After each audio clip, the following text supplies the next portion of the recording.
Mm, Doctor, no sé si esté hablando, está su micrófono apagado. No, aún no, estoy por proyectar las diapositivas, maestro. Correcto, doctor, gracias. Sí, sí, gracias, maestro. Un segundito. A ver, me indican si se ven las diapositivas. Sí, estoy por darle clic si se proyecta.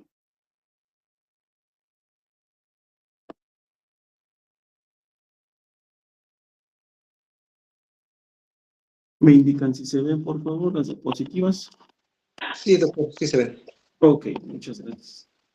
Bien, les decía que, pues bueno, sean todas y todos bienvenidos y bienvenidas y bienvenidos. Este tema de gran relevancia, decíamos, la etapa de juicio oral.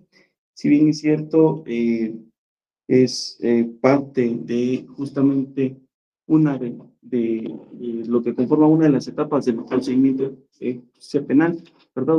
De nuestro sistema o en su derecho, justamente vamos a abordar temas tales como la conceptualización propiamente. Sabemos que en nuestro Código Nacional de Procedimientos Penales, o también denominado Código Adjetivo, ¿verdad? De materia penal, pues bueno, conceptualiza justamente que se hace referencia con el juicio, ¿verdad? La etapa de juicio oral. Dirección y disciplina, justamente en las audiencias, también será un subtema que vamos a abordar, en qué consiste esa dirección y disciplina de audiencias, cómo es o cómo se lleva a cabo justamente el desarrollo de la audiencia de juicio, ¿verdad? Eh, de qué forma, qué es lo que se lleva a cabo ahí, ¿no? En ese desarrollo, cómo inicia esa audiencia también, y qué más podemos encontrar a lo largo de esa audiencia de juicio oral. En la deliberación, fallo y sentencia, ¿en qué consiste esa deliberación justamente? ¿Verdad? Que el órgano jurisdiccional, ¿no? ¿Quién es el encargado de justamente de dictar ese fallo? Y obviamente el tema relacionado a la sentencia, ¿no? ¿Qué requisitos debe contener la sentencia? Sobre todo, es importante primeramente tomar en cuenta que para efectos de poder conceptualizar el tema de juicio oral o la etapa de juicio oral, sin duda alguna vamos a tener también incluso el contexto eh, con el concepto, en el contexto de ofrecernos con diversos conceptos, tanto autores y sobre todo también de acuerdo al marco jurídico, es decir, también tenemos el concepto establecido por el propio Código Nacional de Procedimientos Penales. Por lo tanto, doctrinariamente vamos a encontrar que justamente se refiere a la etapa en donde se desahogan aquellos medios de prueba, ¿verdad? En nuestro sistema de justicia penal acusatorio. Hay algunos autores o estudiosos del derecho consideran a esta etapa justamente la que guarda mayor relevancia, la que resulta trascendente esta etapa, porque justamente es en donde se va a establecer o se va a pronunciar el propio tribunal de enjuiciamiento, ¿verdad? Mediante pues la sentencia, ¿no? Y donde esta pues puede ser absolutoria o bien condenatoria. Pero esta conceptualización es una perspectiva doctrinal, es decir, pues la ofrecida por los diversos autores. Y pues bueno, prácticamente en nuestro Código Nacional de Procedimientos Penales, en ese artículo 348, se hace la precisión en que justo en esta etapa es donde se llevan a cabo las decisiones de las cuestiones esenciales. Ahí se decide lo esencial del proceso, ¿no? Se realizará o eso se lleva a cabo mediante la realización de la acusación, ¿no? Se debe asegurar la efectiva vigencia de los principios que pues rigen sin duda alguna el proceso penal. Estos principios también sabemos que vienen a regir, vienen a establecer, son esta parte de columna vertebral en todo el desarrollo también del proceso penal. Por lo tanto, se toma en cuenta justamente esos principios. Y pues conocida como esa etapa de decisión, ¿no? Porque justamente es donde el Tribunal de Enjuiciamiento, bueno, el juez de juicio oral o Tribunal de Enjuiciamiento va a establecer justamente la sentencia, ¿no? Y decíamos, esta puede ser justamente absolutoria o bien condenatoria. Estos órganos jurisdiccionales, entonces, ¿qué va a comprender, no? Esa etapa de juicio oral. Ya, pues bueno, esta etapa va a comprender desde que se recibe justamente el auto de apertura a juicio, que bien, pues es emitido por el juez de control, juez a juez de control, ¿verdad? En la etapa intermedia, es decir, la etapa previa justamente a la de juicio oral, y es donde pues justamente va a tomar el inicio o va a dar inicio esta etapa, ¿no? Es justamente desde que se recibe esa auto de apertura a juicio hasta el dictado de la sentencia, justamente por ese tribunal de juicio oral, ¿no? En esa etapa, pues bueno, ese órgano jurisdiccional escuchará a la defensa, al Ministerio Público, justamente en esta parte de que va a escuchar a la defensa y el Ministerio Público, esa es una de varias actividades que se van a llevar a cabo, ¿no? De lo que se va a tratar en esa audiencia, justamente. Se trata justo de alegatos también de apertura, de clausura, ¿no? Por eso, o para ello, el propio órgano jurisdiccional, pues dará justamente el uso de la voz a esas partes, ¿no? Se ha hablado mucho de una especie de desfile probatorio, ¿no? Es decir, se desahogarán los datos de los medios de prueba, perdón, se desahogarán esos medios de prueba para que obviamente se convierta, se determine el nombre de prueba, ¿no? Una vez desahogados. Entonces, aquí cuando se desahogan las pruebas, sin duda alguna, decíamos en las diapositivas anteriores, que tendrá verificativo pues ese principio, ¿no? O los principios, perdón, que rigen el proceso penal, pero justamente o mayormente, más bien en el desahogo de las pruebas, tendremos a bien señalar el de inmediación, obviamente todos, pero con mayor puntualidad el de inmediación. ¿Por qué? Porque justo ese desahogo de las pruebas se hace o se lleva a cabo ante, obviamente, este tribunal, ¿verdad? De enjuiciamiento, ¿no? Entonces, ¿esto qué implica? Pues que ante esa autoridad o ese servidor público, servidor público, pues se llevará a cabo el desahogo de esas pruebas, ¿no? Sabemos que todo lo que implica esta parte del principio de inmediación, ¿no? Es decir, una no delegación de esas facultades, ¿verdad? En una diversa persona, ¿no? Quizá haya un tema por ahí de excepción. Sabemos que en materia de jurídica, pues son reglas, reglas como tal generales, pero también tiene o puede llegar a tener su excepción, ¿no? Lo cierto es que de forma muy genérica no debe delegar en otra persona el propio órgano jurisdiccional esa obligación de estar presente en las audiencias, ¿no? Por eso de ahí también deriva el tema de dirigir esas audiencias, ¿no? El tema de disciplina, el cargo de quien está, el velar porque justamente esas audiencias se lleven en completo orden, ¿no? Se emiten, también decíamos, alegatos de clausura o también alegatos finales y se delibera, ¿no? El tribunal de enjuiciamiento tiene que deliberar, emitir fallo y dictar sentencia. Debe haber una explicación de esa sentencia, ¿no? Sin duda alguna, ahí también tiene parte activa esta situación de lo que se conoce como que ese sistema de justicia es predominantemente oral, pues bueno, debe explicar verbalmente, oralmente, si esta persona, ¿verdad? El sujeto que en su momento sujeto activo del delito es, ¿verdad? Es o no el responsable por la comisión de algún o algunos, ¿verdad? Hecho o hechos probablemente delictivos o delictivos se determina la responsabilidad, ¿no? Eso es lo que puede acontecer. Ya veremos con mayor detenimiento cómo va a dar inicio justamente el paso a paso en esas audiencias. Tratándose de la dirección y disciplina, justamente el propio Código también Nacional de Procedimientos Penales se hace referencia o bien prevé el hecho que el juzgador que presida la audiencia de juicio, justo cuando hace aquí la referencia o la precisión, que el juzgador que preside la audiencia de juicio, pues estamos de nuevo cuenta ante el principio de inmediación, ordenará y autorizará las lecturas pertinentes. Entonces, dentro de estas actuaciones o como tal lo que va a llevar a cabo ese juzgador, ¿verdad? Luego ese tribunal de enjuiciamiento, entonces se tiene que, puede autorizar, perdón, lecturas pertinentes, puede llevar a cabo alguna advertencia a las partes, dentro también de esas actividades está el que tome la protesta legal, ¿no? Moderar la discusión justamente de las partes, impedir intervenciones que considere o estime impertinentes o que justamente no sean o no resulten admisibles. Con ello, no se trata de establecer entonces que se esté coartando este ejercicio de persecución penal o bien se esté atentando en contra de esta libertad de defensa.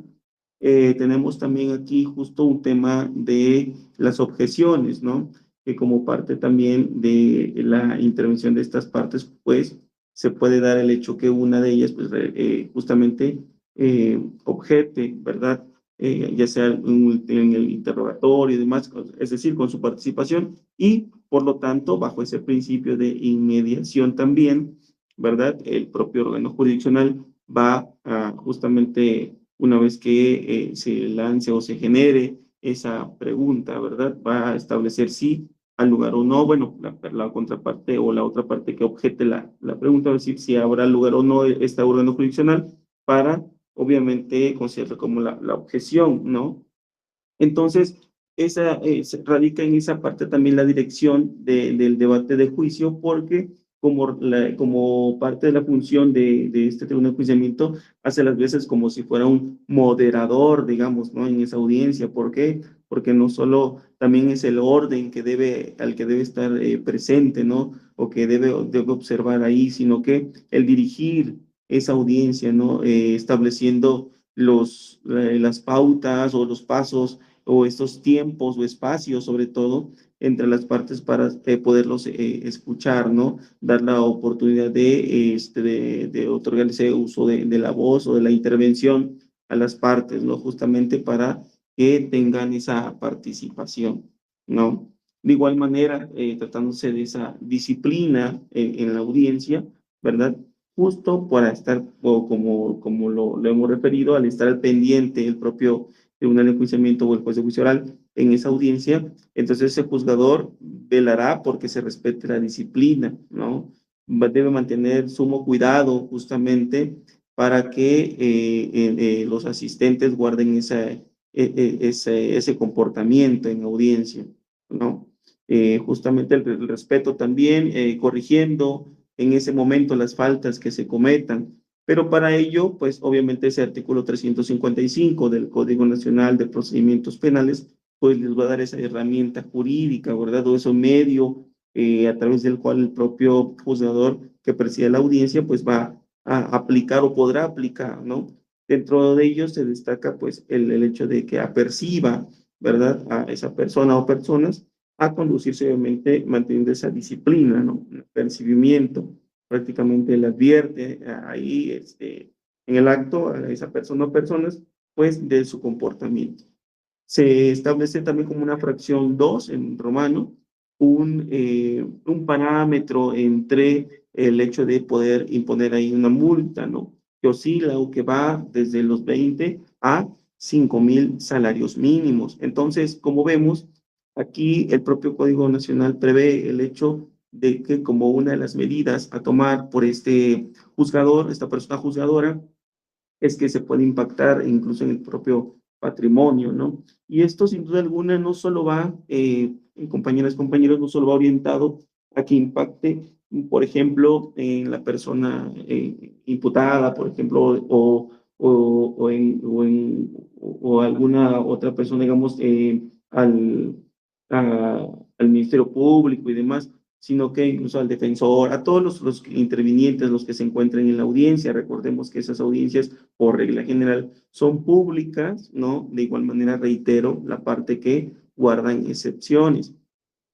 Considero que igual no sé si en su momento tuvieron la oportunidad de percatarse o bien observar una audiencia o parte o fragmento de esa audiencia donde una jueza, me parece que es de un estado del norte, si no mal recuerdo, Tamaulipas, es donde impone justamente una medida, ¿no? Y se va a, pues, bastante elevado, ¿verdad? Justamente lo que es en la máxima, si no mal recuerdo, entre ese salario mínimo, ¿verdad?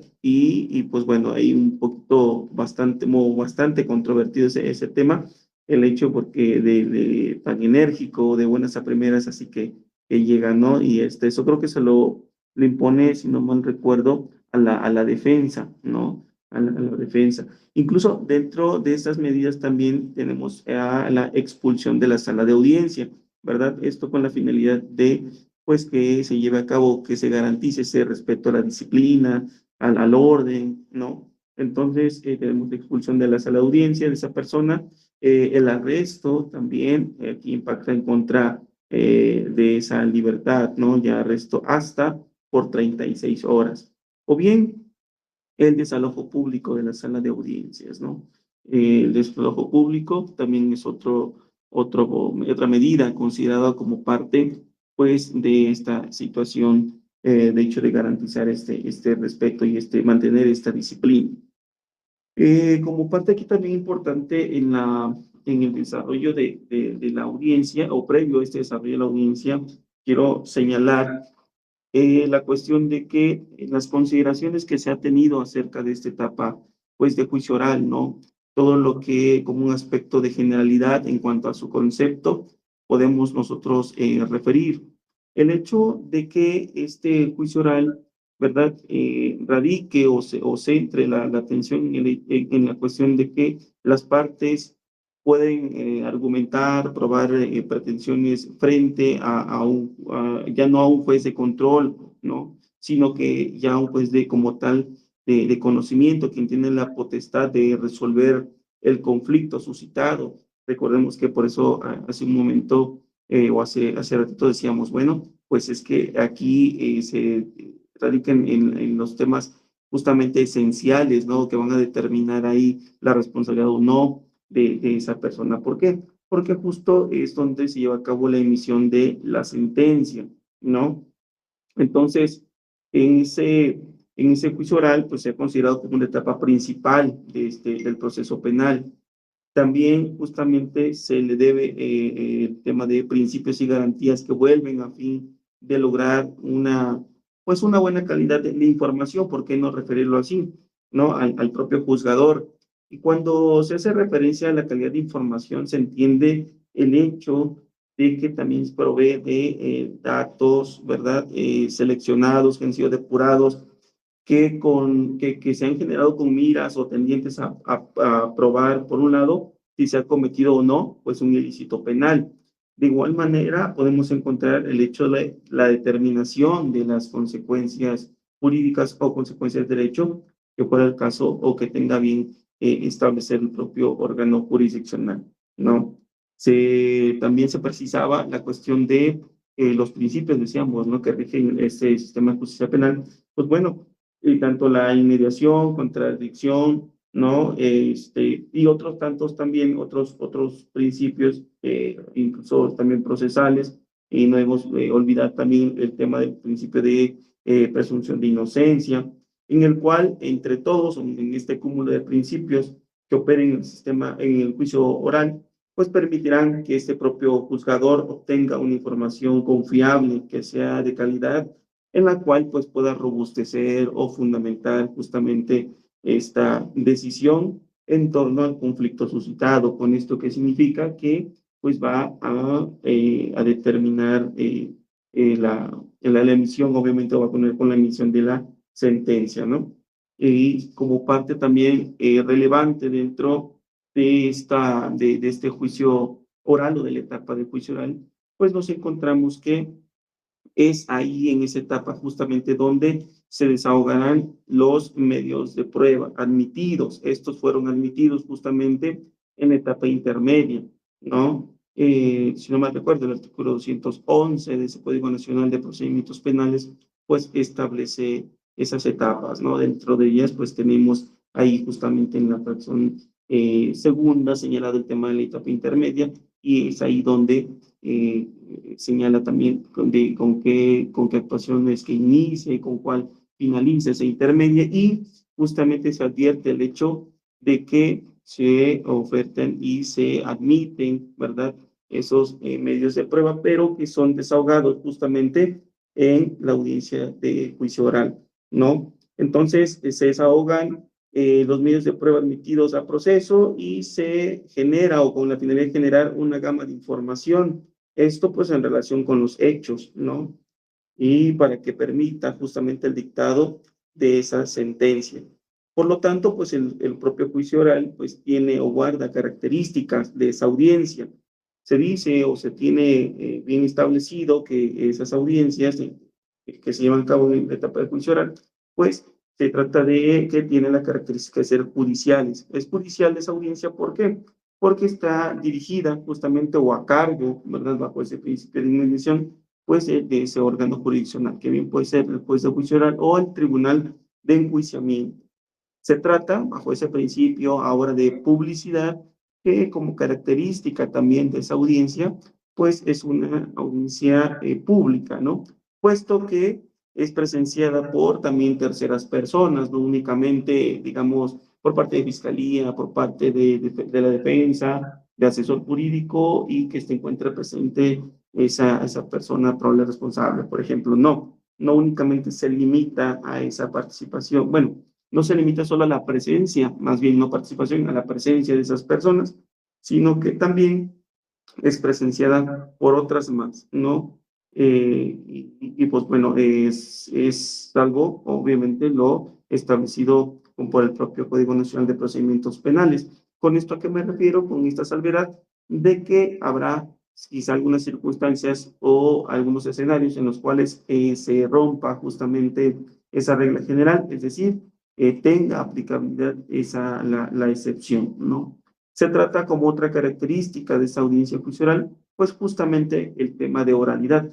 Recordemos que como características del sistema de justicia penal acusatorio, pues se trata de que es predominantemente oral, ¿no? Por un lado el tema que es acusatorio, el otro que también señalar o advertir que es predominantemente oral, que significa que mayormente pues se trata aquí de la oralidad. Es oral, pues, propuesto que garantiza, pues, para garantizar justamente esa inmediación del órgano jurisdiccional con los órganos de prueba y facilitar justamente la actividad de las partes, el medio de comunicación verbal, pues, resulta ser el más adecuado o el que se llegue a aplicar, ¿no? Entonces, guarda justamente allí ciertas características, esa audiencia, ¿no?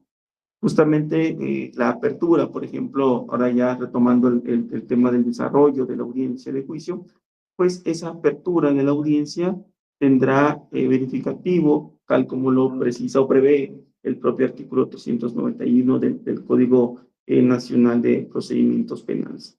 ¿Qué se requiere previo, obviamente, a ello? Pues mi punto de partida, sin duda alguna, va a ser que existe un auto de apertura a juicio oral, es decir, concluye su actividad el propio juez de control en la etapa intermedia con ese dictado del auto de apertura a juicio oral, ¿verdad? Lo retoma justamente ese juez de juicio oral o tribunal de enjuiciamiento y para con ello dar inicio o dar pauta a esta apertura de la audiencia de juicio. Mucho se ha dicho aquí también y los propios autores se han pronunciado en el hecho que dice, algunos refieren, algunos autores, es que hay también docentes, señalan hacer algunos autores, que señalan que el propio juez de juicio oral o el tribunal de enjuiciamiento llega a ciegas prácticamente. Ese órgano jurisdiccional no tiene el conocimiento absolutamente de nada de lo que se trate ese juicio, ese asunto, ¿no? Es lo que refieren algunos autores. Eso les hacen ver justamente a los alumnos o es lo que hacen creer, pero lo cierto es que no es así. Refieren, esa es postura doctrinal, ¿no? Me refiero a ello. Lo cierto es que no es así, refieren. Puesto que ese tribunal de enjuiciamiento o bien ese órgano jurisdiccional, refieren, ya tiene el conocimiento porque en su momento el juez de control emitió el auto de apertura a juicio oral y justamente lo hace de conocimiento de ese tribunal de enjuiciamiento o juez de juicio oral y es por ello que se entera. Entonces, no es así tajante que está en ceros y hasta el día de la audiencia él apenas prácticamente va a decir ese órgano jurisdiccional, bueno, a ver, bueno, dígame de qué se trata, ¿no? De qué asunto es y demás. Dicen, la verdad es que no es así, o sea, ellos ya tienen el conocimiento, si se trata del tribunal, esos órganos jurisdiccionales, pues ya tienen el conocimiento de lo que se trata, porque esa audiencia de juicio oral va a dar pauta o más bien va a dar inicio, va a surgir justo con ese auto de apertura a juicio, ¿no? Entonces, una vez que se remite o es remitido el auto de apertura del juicio oral y todo lo demás actuado, ¿verdad? Al tribunal, en este caso al tribunal de enjuiciamiento o el juez de juicio oral, eh, notificará a los intervenientes fecha y hora justamente para que se celebre esa audiencia, ¿no? Deben ser notificados y una vez que son notificados se llega fecha y hora, ¿no? De esa audiencia y esa audiencia de debate justamente, recordemos este tema también de la contradicción, ¿verdad? Del principio de contradicción, recordemos que se da esta situación también del debate, ¿no? ¿Cómo se desarrolla? Pues bueno, justamente quien preside esa audiencia, me refiero al órgano jurisdiccional, identificará, ¿verdad?, a los intervinientes, ¿no? Ya será una especie ahí como si fuera esta presentación, digamos, ¿verdad? Por parte de Fiscalía, quien se encuentra, la defensa, asesor jurídico y demás. Entonces, irá identificando, ¿verdad?, a esos intervinientes, a esas personas intervinientes, le hará justamente el señalamiento ahí a la persona auxiliar de sala, ¿verdad? Si se encuentran, pues obviamente ahí presentes testigos, peritos, ya bien sea documentos, objetos que van a ser exhibidos durante la audiencia, y se procede pues a declarar abierta la audiencia, ¿no? Reitero, todo ello pues previo para que esto pudiese darse, pues debió sin duda alguna haber existido o existir ese auto de apertura a juicio oral, ¿no? Entonces, ese órgano jurisdiccional señalará el objeto del juicio, ¿no? ¿Con qué finalidad? Esto es, pues, la acusación, los acuerdos probatorios celebrados por las partes, si es que eso hubiese ocurrido, ¿verdad? Y retomará lo establecido en ese auto de apertura a juicio oral. Concederá justamente este órgano jurisdiccional, pues, el uso de la palabra al agente del Ministerio Público para que pueda justamente exponer o presentar sus alegatos de apertura. Es decir, de forma resumida, un tanto pues breve, en concreto, preciso, ¿no? ¿Cuál es su posición, su postura, pues ahí acusadora, ¿no? De igual manera, le concede el uso de la palabra también, en este caso, si hay asesor jurídico, bueno, más bien si el asesor jurídico quiere hacer uso de la voz y justamente plantear su alegatos de apertura, ¿no? Eh, Recordemos que también es indispensable y es obligatorio, sin duda alguna, que la Fiscalía presente, ¿verdad?, esos alegatos de apertura, ¿no? Le indica justamente el órgano jurisdiccional a la defensa que, pues, si así lo desea, pues puede formular esos alegatos de apertura. Es decir, o de alegatos preliminares o de apertura, sí, es facultad, los desea establecer, sí, presentarlos más bien, y posteriormente indicará ese órgano jurisdiccional, procede a indicar pues el orden en que serán desahogados estos medios de prueba que fueron admitidos, ¿no? En su momento. Llevar a cabo ese desahogo de los medios probatorios, ¿verdad? Por parte de quien los ha ofertado o los ofreció en su momento y que le fueron admitidos, ¿verdad? Es donde viene lo denominado comúnmente desfile probatorio, ¿no? Eh, Harán pasar o irán uno a uno prácticamente estos testigos, peritos, ¿no? Van a ser examinados obviamente por los intervinientes en la audiencia. Cabe recalcar, pues, que en el tema de los testigos, ¿verdad? O estos, los que fungen como testigos, no estarán en un mismo lugar, ¿verdad? Esperando, digamos, que sean pasados o llamados para que vayan exponiendo o deponiendo en presencia del órgano jurisdiccional. Es decir, estarán en lugares separados, donde no se puedan, pues, justamente comunicar o establecerse ahí una especie de ponerse de acuerdo respecto de algo, no sé. Por lo tanto, deben estar separados, en lugares separados y posteriormente serán ingresados para que sean examinados por los intervinientes en la audiencia. En este tema de que sean examinados se refiere al hecho de formular pues justamente el interrogatorio, bien contrainterrogatorio por la contraparte, ¿no? Entonces, aquí las partes van a formular sus apreciaciones y se desahogarán los justamente medios de prueba, ¿no?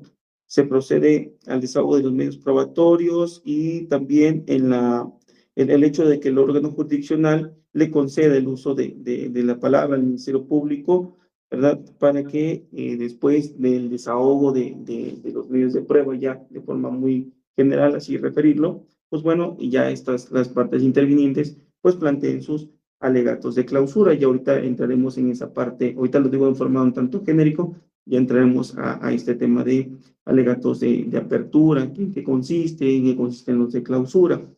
Quien preside la audiencia considera, decíamos, el uso de la palabra, ¿verdad?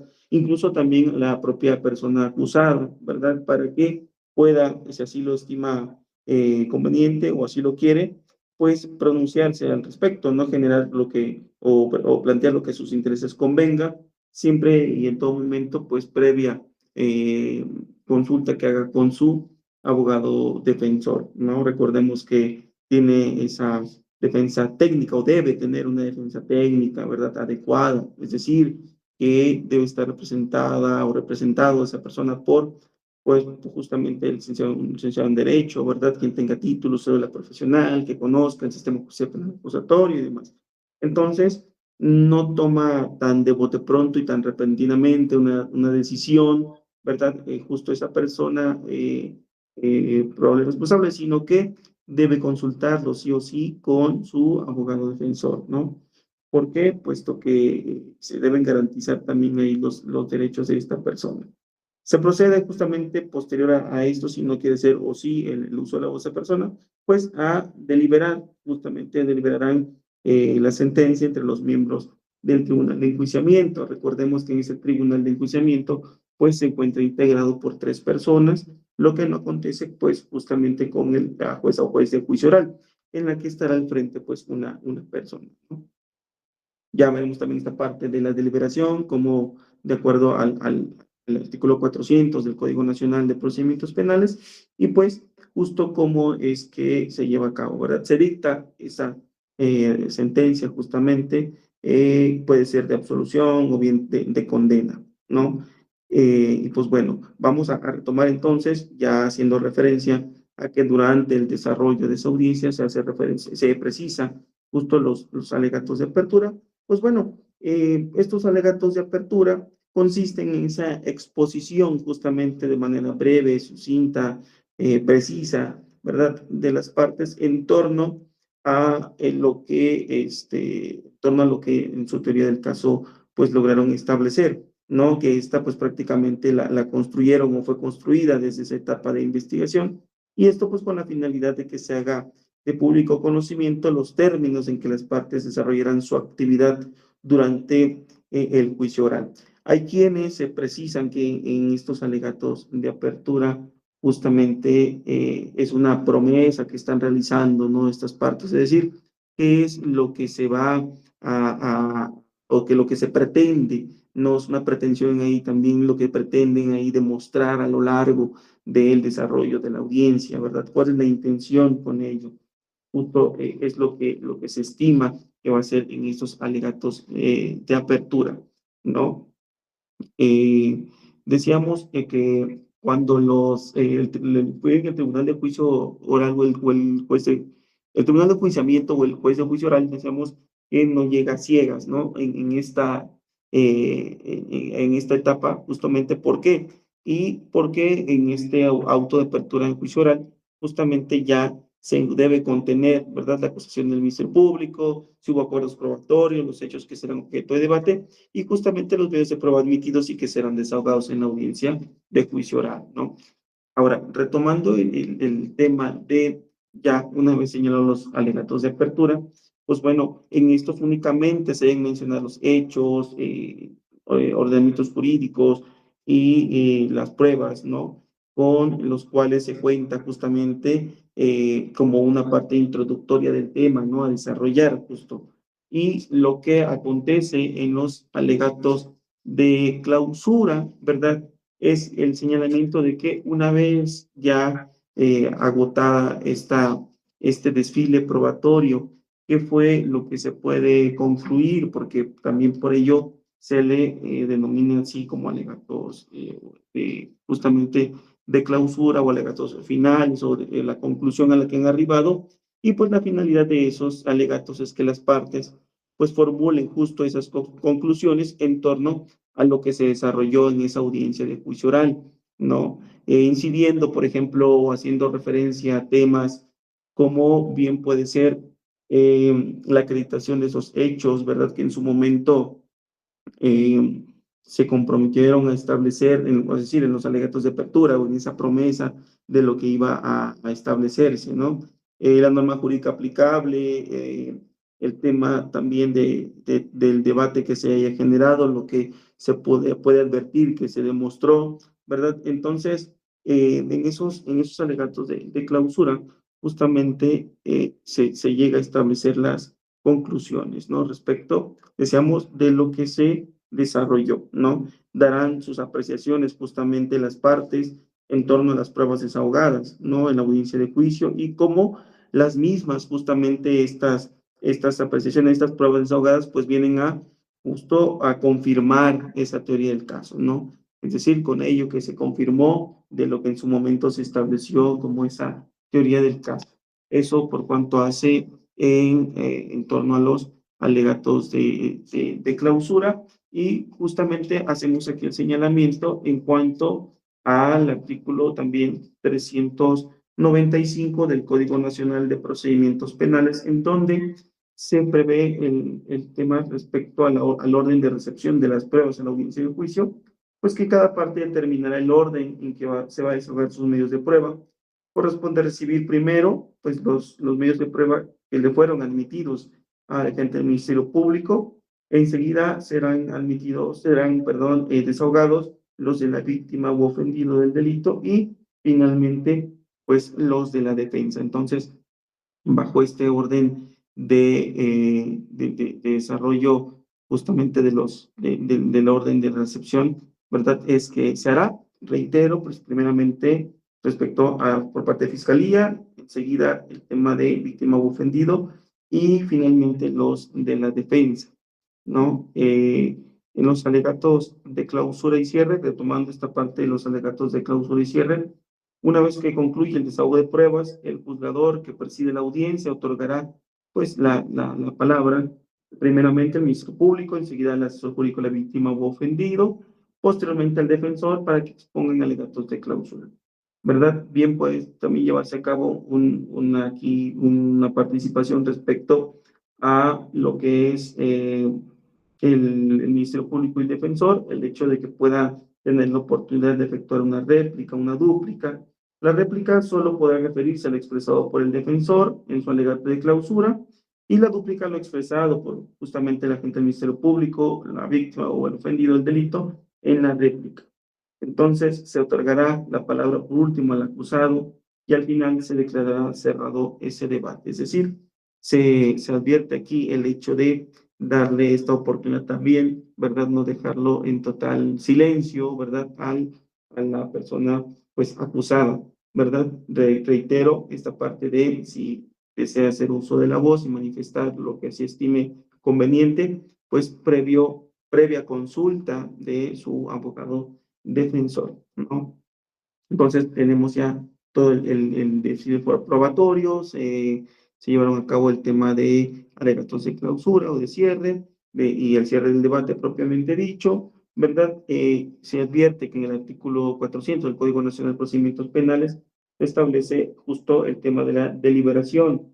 Inmediatamente después, ya una vez concluido ese debate, ¿verdad? El Tribunal de Enjuiciamiento va a ordenar pues un receso, ¿no? Hay un lapso de tiempo, ¿verdad? Para efectos de que ese tribunal delibere, ¿verdad? En privado, continuo y aislado y emita el fallo correspondiente. Hay un lapso de tiempo para que puedan deliberar, no puede exceder de 24 horas ni suspenderse ese tiempo, ¿verdad? Obviamente es la regla general.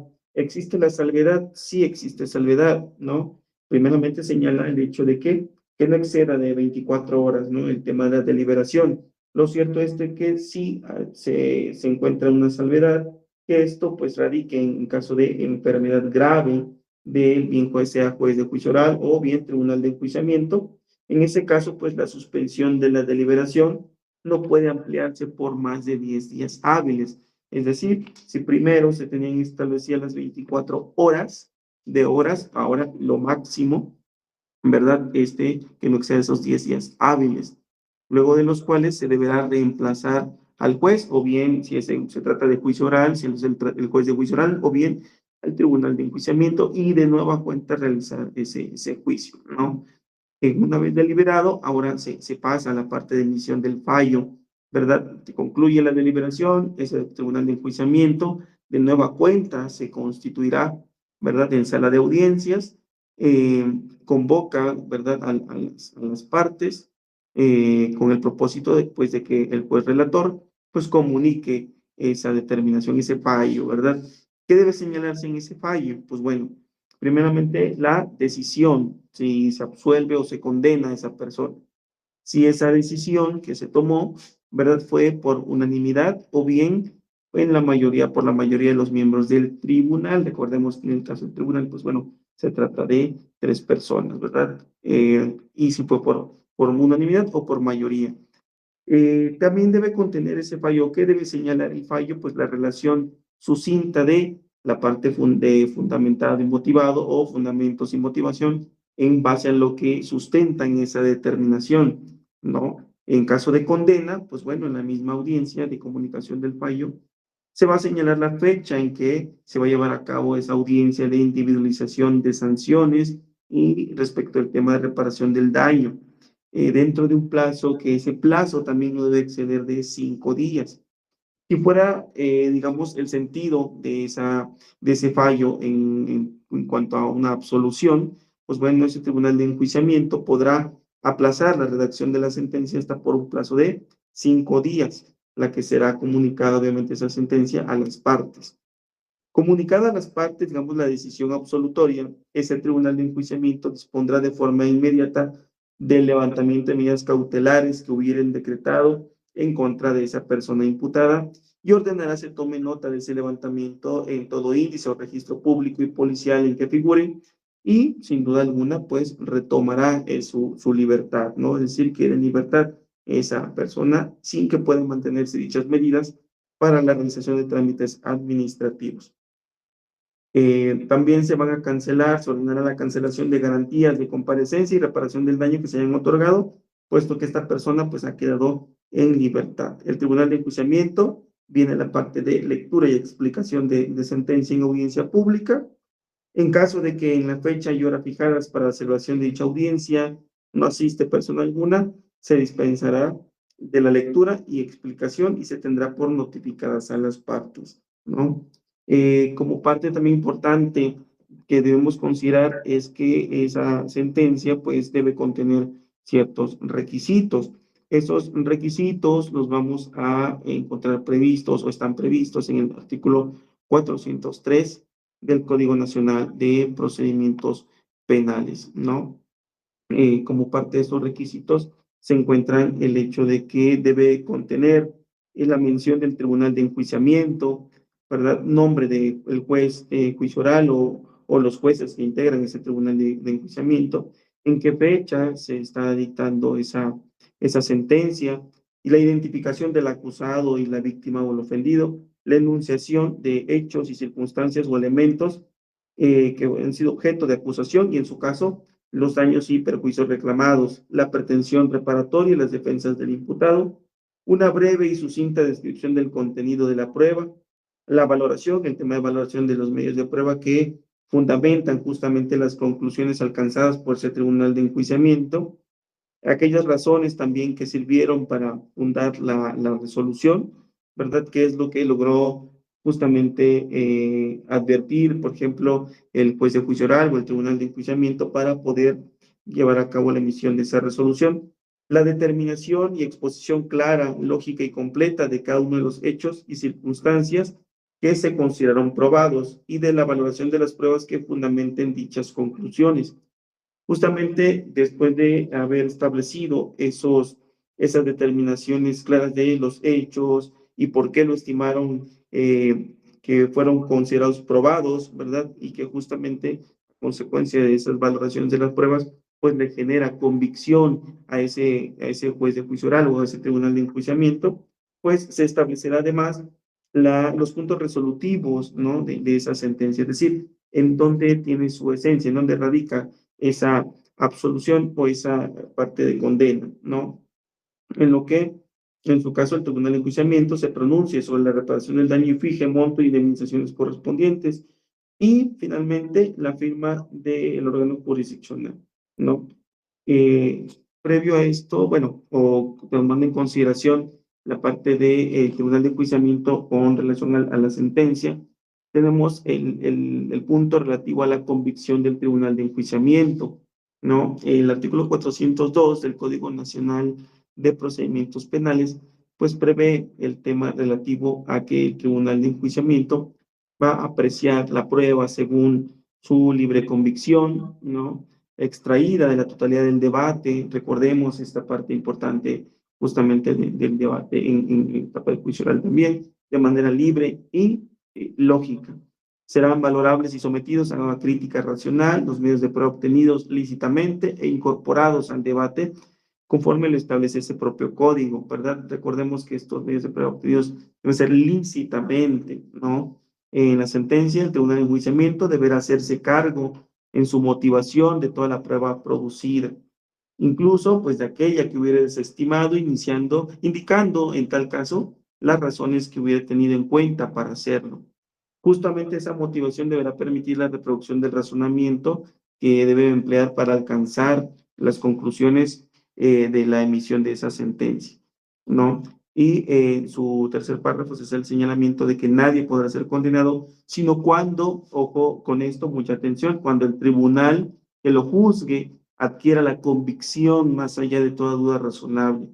Pero, pues, cuando se trate que el acusado sea, bueno, o de que el acusado es responsable de la comisión del hecho por el que se sigue el juicio, la duda siempre favorece al acusado, ¿verdad? Esta parte de indubio pro reo, ¿verdad? En caso de duda, ¿verdad? Se determinará o se resolverá a favor del reo, ¿no? Esta terminología de indubio pro reo. Entonces, por eso aquí quise hacer un tanto el énfasis, ¿verdad? De que debe generarle esa convicción al propio tribunal que lo juzgue, ¿verdad? Que juzgue a esta persona, debe generarle esa convicción para que pues justamente pueda tomar esta determinación de emitir una sentencia, por ejemplo, condenatoria, en el caso que así lo declare, pues que declare responsable a esa persona o personas y que en caso de duda, pues bueno, favorecerá esa determinación que tome ese tribunal de enjuiciamiento o juez de juicio oral pues será a favor del reo, ¿no? No, más que reo, no reo empleando la terminología como quien está compurgando la sentencia, ¿no? Sino que esto derivado de esta terminología de indubio pro reo, ¿no? Sabemos que esta persona acusada, porque pues también es bien sabido que en ese sistema de justicia penal, pues cada una de las terminologías o nombres con que se designa esa persona, desde un inicio de la persona que fue detenida y demás, pues es de acuerdo, según esto y autores, a en qué estadio procesal se encuentra, en qué etapa, ¿verdad? Ah, pues es que es una persona detenida, es una persona imputada, acusada, sentenciada, es reo, ¿no? En fin, porque dicen, es que es detenida porque realmente se llevó a cabo su detención o es probable responsable. Ok, es una persona imputada porque ya se formuló imputación, ¿no? ¿Qué significa ello? Pues bueno, es que el Ministerio Público le hizo del conocimiento a esa persona que se está siendo investigado por la probable comisión en hecho que la ley señale como delito, consistentes en, y ya, bajo qué hechos se está investigando, ¿no? Se formuló imputación. Es acusada, persona acusada, se formuló acusación. Es sentenciada, ya se dictó sentencia, ¿verdad? Es reo, pues es que está compurgando una pena, en fin, son terminologías, por eso ahorita que referí el tema de que, bueno, es que esta persona, en caso de duda y demás, va a ser a favor de el reo, pero no empleando reo tal cual la palabra en esencia, sino que esto lo comento de reo por la terminología que decíamos de indubio pro reo, ¿no? Pero en sí reo porque ni bien se ha establecido el hecho que ya esté compurgando, ¿no? Sino que está siendo sentenciado. Esta persona está siendo, pues, sentenciada, ¿verdad? Decíamos, aquí están los requisitos de la sentencia que ya mencionábamos y pues bueno, previo a establecer el tema de o continuando con el tema mismo de la sentencia, quiero señalar aquí la parte de la redacción de la sentencia. Si el órgano jurisdiccional es colegiado una vez emitida y expuesta la sentencia, será redactada por uno de sus integrantes. Decíamos, aquí en la etapa de juicio oral, bien puede conocer de una persona que es el juez de juicio oral, no la persona jueza o juez de juicio oral, o bien un tribunal de enjuiciamiento, es decir, los tres jueces, ¿no? Los jueces resolverán por unanimidad o por bien mayoría de votos, pudiendo fundar separadamente sus conclusiones o en forma conjunta, si estuvieran de acuerdo. El voto disidente será redactado por su autor, es decir, de ese tribunal de enjuiciamiento, si los seres están de acuerdo, pues bueno, decimos por unanimidad.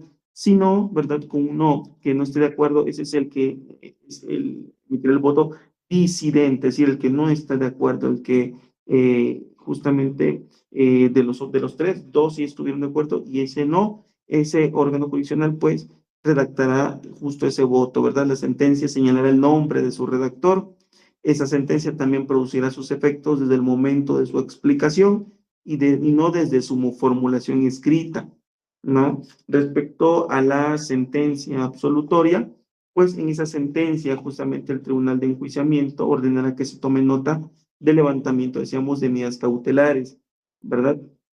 Y que en todo índice o registro público policial que figuren y será ejecutable inmediatamente, ¿no? Eso es justamente lo que se puede señalar. En sentencia condenatoria, la sentencia condenatoria fijará las penas o en su caso la medida de seguridad y se pronunciará sobre la suspensión de las mismas y la eventual aplicación de alguna de las medidas alternativas a la prisión o privación o restricción de la libertad previstas en la ley, ¿no?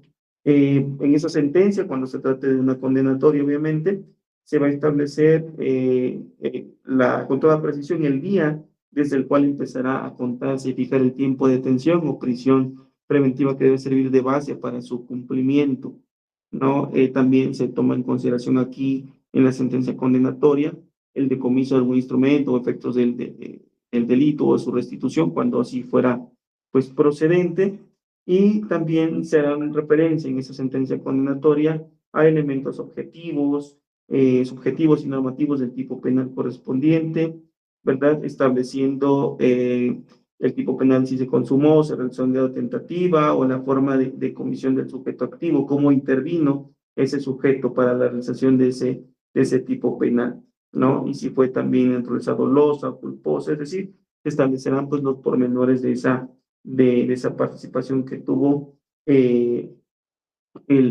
sujeto o sujetos. Se refiere también al hecho, tratándose de la sentencia, pues de que debe existir esa congruencia, ¿no? La sentencia de condena no podrá sobrepasar los hechos probados en juicio, es decir, no limitarse, no irse más allá, debe ser congruente justamente, ¿no? El tema también de la individualización de las sanciones y la reparación del daño, sin duda alguna. Esa es una cuestión también bastante interesante una vez que se ha establecido, ¿verdad?, la responsabilidad de esas personas. No sé si hasta acá tienen algún comentario, compañeras, compañeros, algo que referir. No. Por mi parte no lo tengo, está explicando. Déjenme, veo si no tengo algún mensajito. No, algo que referir, todo bien. Compañeras, compañeros, compañera Monse, Fabiola, todo bien, algo que referir, alguna participación que quieran hacer. Fabiola, Buenas noches, doctor. Por mi parte, muy entendible todo lo que explicó prácticamente. ok, gracias. Bien, sí, realmente, vean, en cuanto al desarrollo así como tal de la audiencia, digo, más o menos los pormenores, pues son esos en cuanto a cómo es que la presentación de las partes, ¿verdad? Individualizar a cada una de las partes. Previo a ello debemos tener nuestro, justo como juez de juicio oral o tribunal de enjuiciamiento, pues el auto de apertura, ¿no? Lo que da pauta para que inicie toda esta temática enseguida pues individualizar las partes, quienes están presentes, ¿verdad? A ver, auxiliar de sala, se encuentran presentes testigos, peritos y demás objetos, demás. Sí, sí están presentes y completamente identificados. En el caso de testigos, está cada quien, bueno, están separados, aquí en un espacio, ¿verdad? Para que se impida esta parte de que tengan comunicación y demás. Y pues bueno, viene el tema del orden en que se desahogarán esos medios de prueba, ¿verdad? Bueno, pues primeramente por parte de la Fiscalía. ¿Qué fue lo que en la etapa intermedia ofreció la Fiscalía? ¿Verdad? ¿Cuáles de los que ofreció le fueron admitidos? Están obviamente ahí presentes, eso ya se le preguntó al auxiliar de sala, la persona auxiliar de sala dijo que sí, pues bueno, tratados de testigos, pues obviamente la parte que los ofertó dará inicio justamente a ese interrogatorio, ¿verdad? Una vez que concluye ese interrogatorio, pues la contraparte pues va a interrogar. Y justamente esa temática del interrogatorio nos marca la pauta para señalar que el propio artículo 373 del Código Nacional de Procedimientos Penales hace la referencia justo a esos tipos de preguntas que se van a poder efectuar, ¿verdad? O más bien lo señala como reglas para formular preguntas en juicio. Tratándose obviamente del tema de la oralidad, pues bueno, toda pregunta debe formularse de manera oral, debe versar sobre un hecho en particular, ¿no? Sobre un hecho específico. No se van a permitir aquellas preguntas que sean ambiguas, poco claras, conclusivas, son impertinentes, irrelevantes, no tienen ni relación muchas veces con el tema central, ¿no? Con el tema que es objeto del debate y demás, o que tenga que ver con ese testigo que está exponiendo, ¿verdad? O bien son argumentativas, aquellas también que tiendan a ofender al testigo o a peritos o que pretendan coaccionarlos.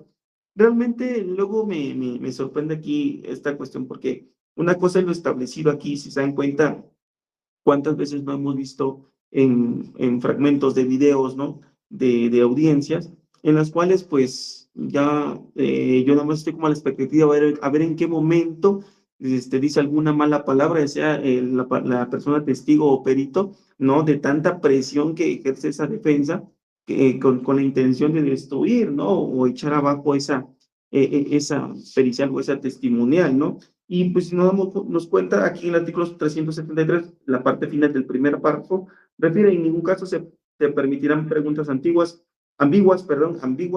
o poco claras, conclusivas, impertinentes o irrelevantes o argumentativas.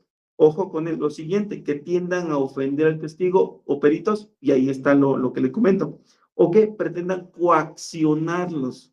O sea, es tanta la presión como que coaccionar, si eso sí se ve, ¿no? Claro que los pretenden coaccionar, ¿no? Poner nerviosas, nerviosos, presionar tanto que ya quiere empezar a contestar la persona perita o testigo. Perito, solo si se lo pregunto, ¿ok?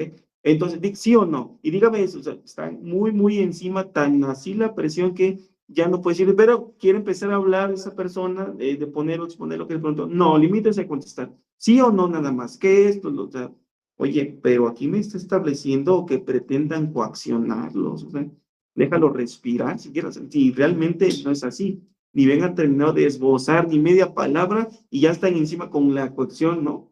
Pues es también, quizá habrá quien me diga, pues sí, pero es la estrategia, pues sí, pero es lo que se busca, sí, digo, cada quien puede establecerlo de esa manera, pero a lo que me refiero, la literalidad tal cual del contenido de ese artículo 373 va en el sentido que con esas palabras nos pretendan, que esas preguntas, perdón, pretendan coaccionar, ¿no? Las preguntas sugestivas solo se Doctor, permitirán. una pregunta, ¿está proyectando sus diapositivas? Sí, maestro, a ver, dejo de compartir, un Ajá, es que se segundito. ve negra la pantalla. A ver, dejo de compartir, voy a compartir ahora. A ver, otra vez.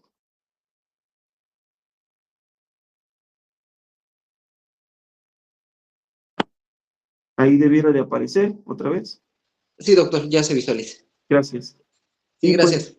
sí, gracias. Y pues reitero, entonces, esta parte de justamente cuando nos encontramos ante el tema del desahogo, ¿no? De los medios de prueba, pues bueno, tratándose de estos peritos o testigos, porque pues bueno, este perito, por ejemplo, le vamos a conocer como un órgano de prueba. ¿Por qué órgano de prueba? Vean, justamente, y digo porque eso se ventila en la etapa de juicio oral, pues bueno, me queda claro que necesitamos de persona experta, ¿no? que tenga los conocimientos en un área de ciencia, en un área de estudio, perdón, que obviamente empleando métodos y demás, investigación, ¿por qué no?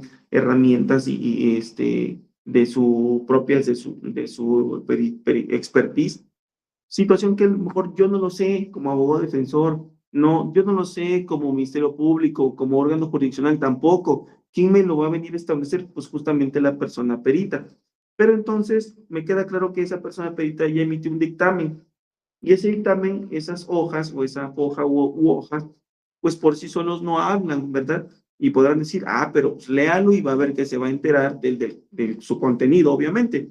Pues sí, sí, yo le puedo dar lectura y demás, pero estarán de acuerdo que tendrá tanto palabras, obviamente, enfocadas o con terminología, no sé, si se tratara, por ejemplo, de una pericial en balística, por ejemplo, o dactiloscopía u otra área de estudio, pues necesito quien, digamos, me lo traduzca, me lo diga con palabras tal cual, pero obviamente a través de la formulación de preguntas que yo le lleve a cabo para que yo lo vaya guiando o conduciendo, ¿verdad? En lo que quiero saber o lo que quiero que se enteren en esa sala de juicio oral. Entonces, necesito de ese órgano de prueba para que ese documento, ese dictamen, pues hable, pero a través de quién, pues del órgano de prueba, de esa persona perita, experta en cierta materia, ¿no? Entonces, pues bueno, empezaré justamente primeramente, pues bueno, digamos que es una persona perita en la materia, en balística, por decir algo, ¿ok? Pues sí, sin duda alguna, identificaré a esa persona, ¿no? Es decir, se puede presentar o su nombre o señalar o preguntarle por su nombre completo, ¿verdad? A qué se dedica y demás. ¿Para qué? Hagan de cuenta, digamos, sin emplear términos jurídicos, que primeramente vamos a conocer a quién tenemos ahí enfrente. ¿Quién es? ¿No? ¿Cómo te llamas? ¿A qué te dedicas? ¿Cuántos años tienes en ese desempeño de esa expertise que me refieres? Que eres perita, persona perita en balística forense, ¿no? Has tomado más cursos, diplomados, esto, el otro es la parte de acreditación en cuanto a conocimiento. Cabe recalcar que la persona que lo ofertó en su momento, lo ofreció a esa persona perita, pues dice, ¿sabes qué? Pues bueno, se limita un tanto a esa parte quizá, digo quizá porque ahorita les voy a comentar por qué, en cuanto a la parte de preparación de que, pues tengo certificación, tengo diplomado, tengo eso, tengo el otro, ¿por qué? Ahí viene la parte, porque cuando le toca el turno a la contraparte, es decir, la defensa, usted refirió que tiene certificación en esto, que tiene diplomado, que tiene tal, que tiene esto, incluso a nivel internacional, tiene un máster, tiene esto, sí, no, sí, sí, currículum muy completo, ok, perfecto. Porque con esa acreditación, ahora ahí vienen las preguntas de la contraparte. Ok, entonces usted tiene su conocimiento, usted es sabedor de esto y esto y esto, por lo tanto, ¿cómo aplicó tal cosa? ¿No? ¿Qué método? ¿En base a qué? ¿Es subjetivo o realmente objetivo? No, pero y empieza, ¿no? Esta cuestión que les acabo de mencionar hace ratito, el tema de coaccionar. Empiezan ya a colocar el dedo en la llaga en ese sentido, ¿no? ¿Por qué? Primeramente nos dejaste acreditado aquí, dijiste a todas y a todos los presentes en la sala que tenías estudios de hasta nivel académico de esta naturaleza. Y ahora, bueno, entendemos que con base en esos estudios superas esta parte de que aplicaste, debes conocer qué métodos, qué esto, qué el otro, ¿no? En tu materia, dinos cuáles, de qué manera, ¿no? Y mayormente si esa defensa tuvo a bien también ser investigador, ¿no? Esa defensa, en decir, bueno, una pericial en balística, a ver de qué se encarga, qué esto, qué tipo de métodos, qué instrumentos ocupa para en el laboratorio, y si se puede investigar, indagar bien, se documentó perfectamente para audiencia, dirá, bueno, pues ya sé qué es lo que debe de, casi ya tomó un diplomado express prácticamente en el tema de balística, para cuando tenga frente a él en sala de juicio oral al perito en balística, dirá, ok, ¿qué crees? Yo ya sé tu proceder ahí en el laboratorio, sé que tienes que hacer esto, sé que tienes, quizá no al 1000%, pero ya someramente, y sabrá con qué preguntas ir, obviamente, atacando a ese perito, ¿no? Entonces, en ese ataque que hace, justamente lo que me refiero en esta pues, coacción, esa presión que ejerce a tal grado que busca destruir justamente esa prueba, ¿no? Entonces, con eso justamente hace su labor o cierra ahí su labor el propio abogado defensor, ¿no? Refería yo también respecto al tema de las objeciones, pero créanme, compañeros, no únicamente aquí se trata de objetar por objetar. Es decir, en esa audiencia del juicio oral, vean, cuando tenemos ahora, no digamos perito, tengamos una persona que funge como testigo, ¿no? Esté poniendo justamente como testigo en esa audiencia, y pues, ¿qué vamos a tener frente a nosotros? Este, por ejemplo, el hecho de que esa persona, para que pueda formarse una objeción, debe realizarse antes de que el testigo emita respuesta. Mm, Aquí viene también un tema muy importante, como todos, obviamente, el hecho, por ejemplo, anteriormente se decía, es que vamos a aleccionar a los testigos, se decía esta palabra, aleccionar.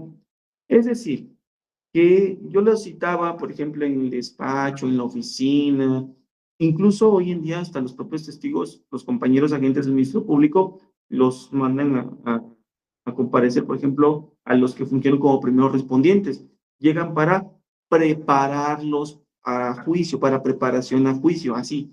Van a comparecer porque me van a preparar para juicio. Llegan los oficiales, los que fungieron como primeros respondientes. Les digo esta parte de aleccionar, que bueno, esta terminología que se empleaba, no sé si todavía, pero al menos cuando yo era estudiante de Derecho, decían, es que es un testigo ya bien aleccionado, que muy seguramente significa que ya está como que mecanizado, o en su momento lo citaron para decir, mira, vas a responder lo siguiente cuando te pregunten esto. Entonces ya hubo un previo acuerdo a qué respuestas va a establecer ante posibles preguntas que se le lleguen a formular. ¿Sí me explico? Con esta terminología le dice aleccionar, el hecho de aleccionar. Dice, no, es que los voy a preparar para juicio. Es que los vas a aleccionar, no a preparar. No, preparar. Pues es lo mismo, dicen, no, ¿no? Y pues van a ponerse de acuerdo qué van a responder. Lo cierto es que, pues bueno, llegan los primeros ponentes, les digo, para que los preparen para juicio. Porque obviamente cada uno de los intervinientes ahí, en este caso, por ejemplo, como los policías, y cuando acuden a la etapa del juicio, pues se supone que cada uno tuvo una función, ¿no? No sé, alguien de ellos tuvo el primer contacto con las personas, o digamos que iban en el vehículo, o los ocupantes de ese vehículo, alguien le realizó como tal la detención, alguien algún elemento, quién fue, quién le dio lectura a los derechos, alguien fue también de ellos o fue el mismo quien dio lectura a los derechos, o que le hizo el conocimiento de sus derechos, fue el que generó el Registro Nacional de Detenciones, o qué fue, ¿no? ¿Cuál fue la participación de cada uno? Y eso obviamente sobre lo que le conste, ¿no? Sabemos que el testigo va a poner sobre lo que le conste, no va a llegar a inventar y demás, porque de antemano, tiene ahí la advertencia ante el órgano jurisdiccional de conducirse con verdad.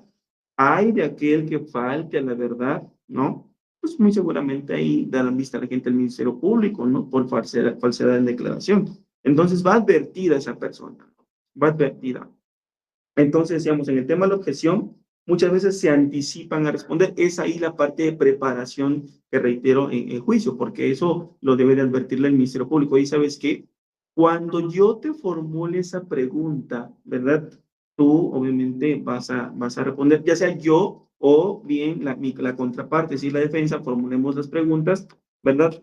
Debe haber un lapso ahí, unos segunditos o milésimos de segundos de pausa previo a responder, ¿no? ¿Esto por qué? Porque obviamente, mayormente si es la contraparte la que te está preguntando. Por ejemplo, ¿no? Como parte de la preparación de juicio, yo te formulo la pregunta, está bien, y respondes. Ya estamos viendo qué tema tú conoces, ¿verdad? De lo que te consta, y obviamente tú me vas a referir respecto de lo que hiciste consistente en todo esto, ¿no? ¿Cierto o no? ¿Eso hiciste? Sí, yo hice todo eso, ok.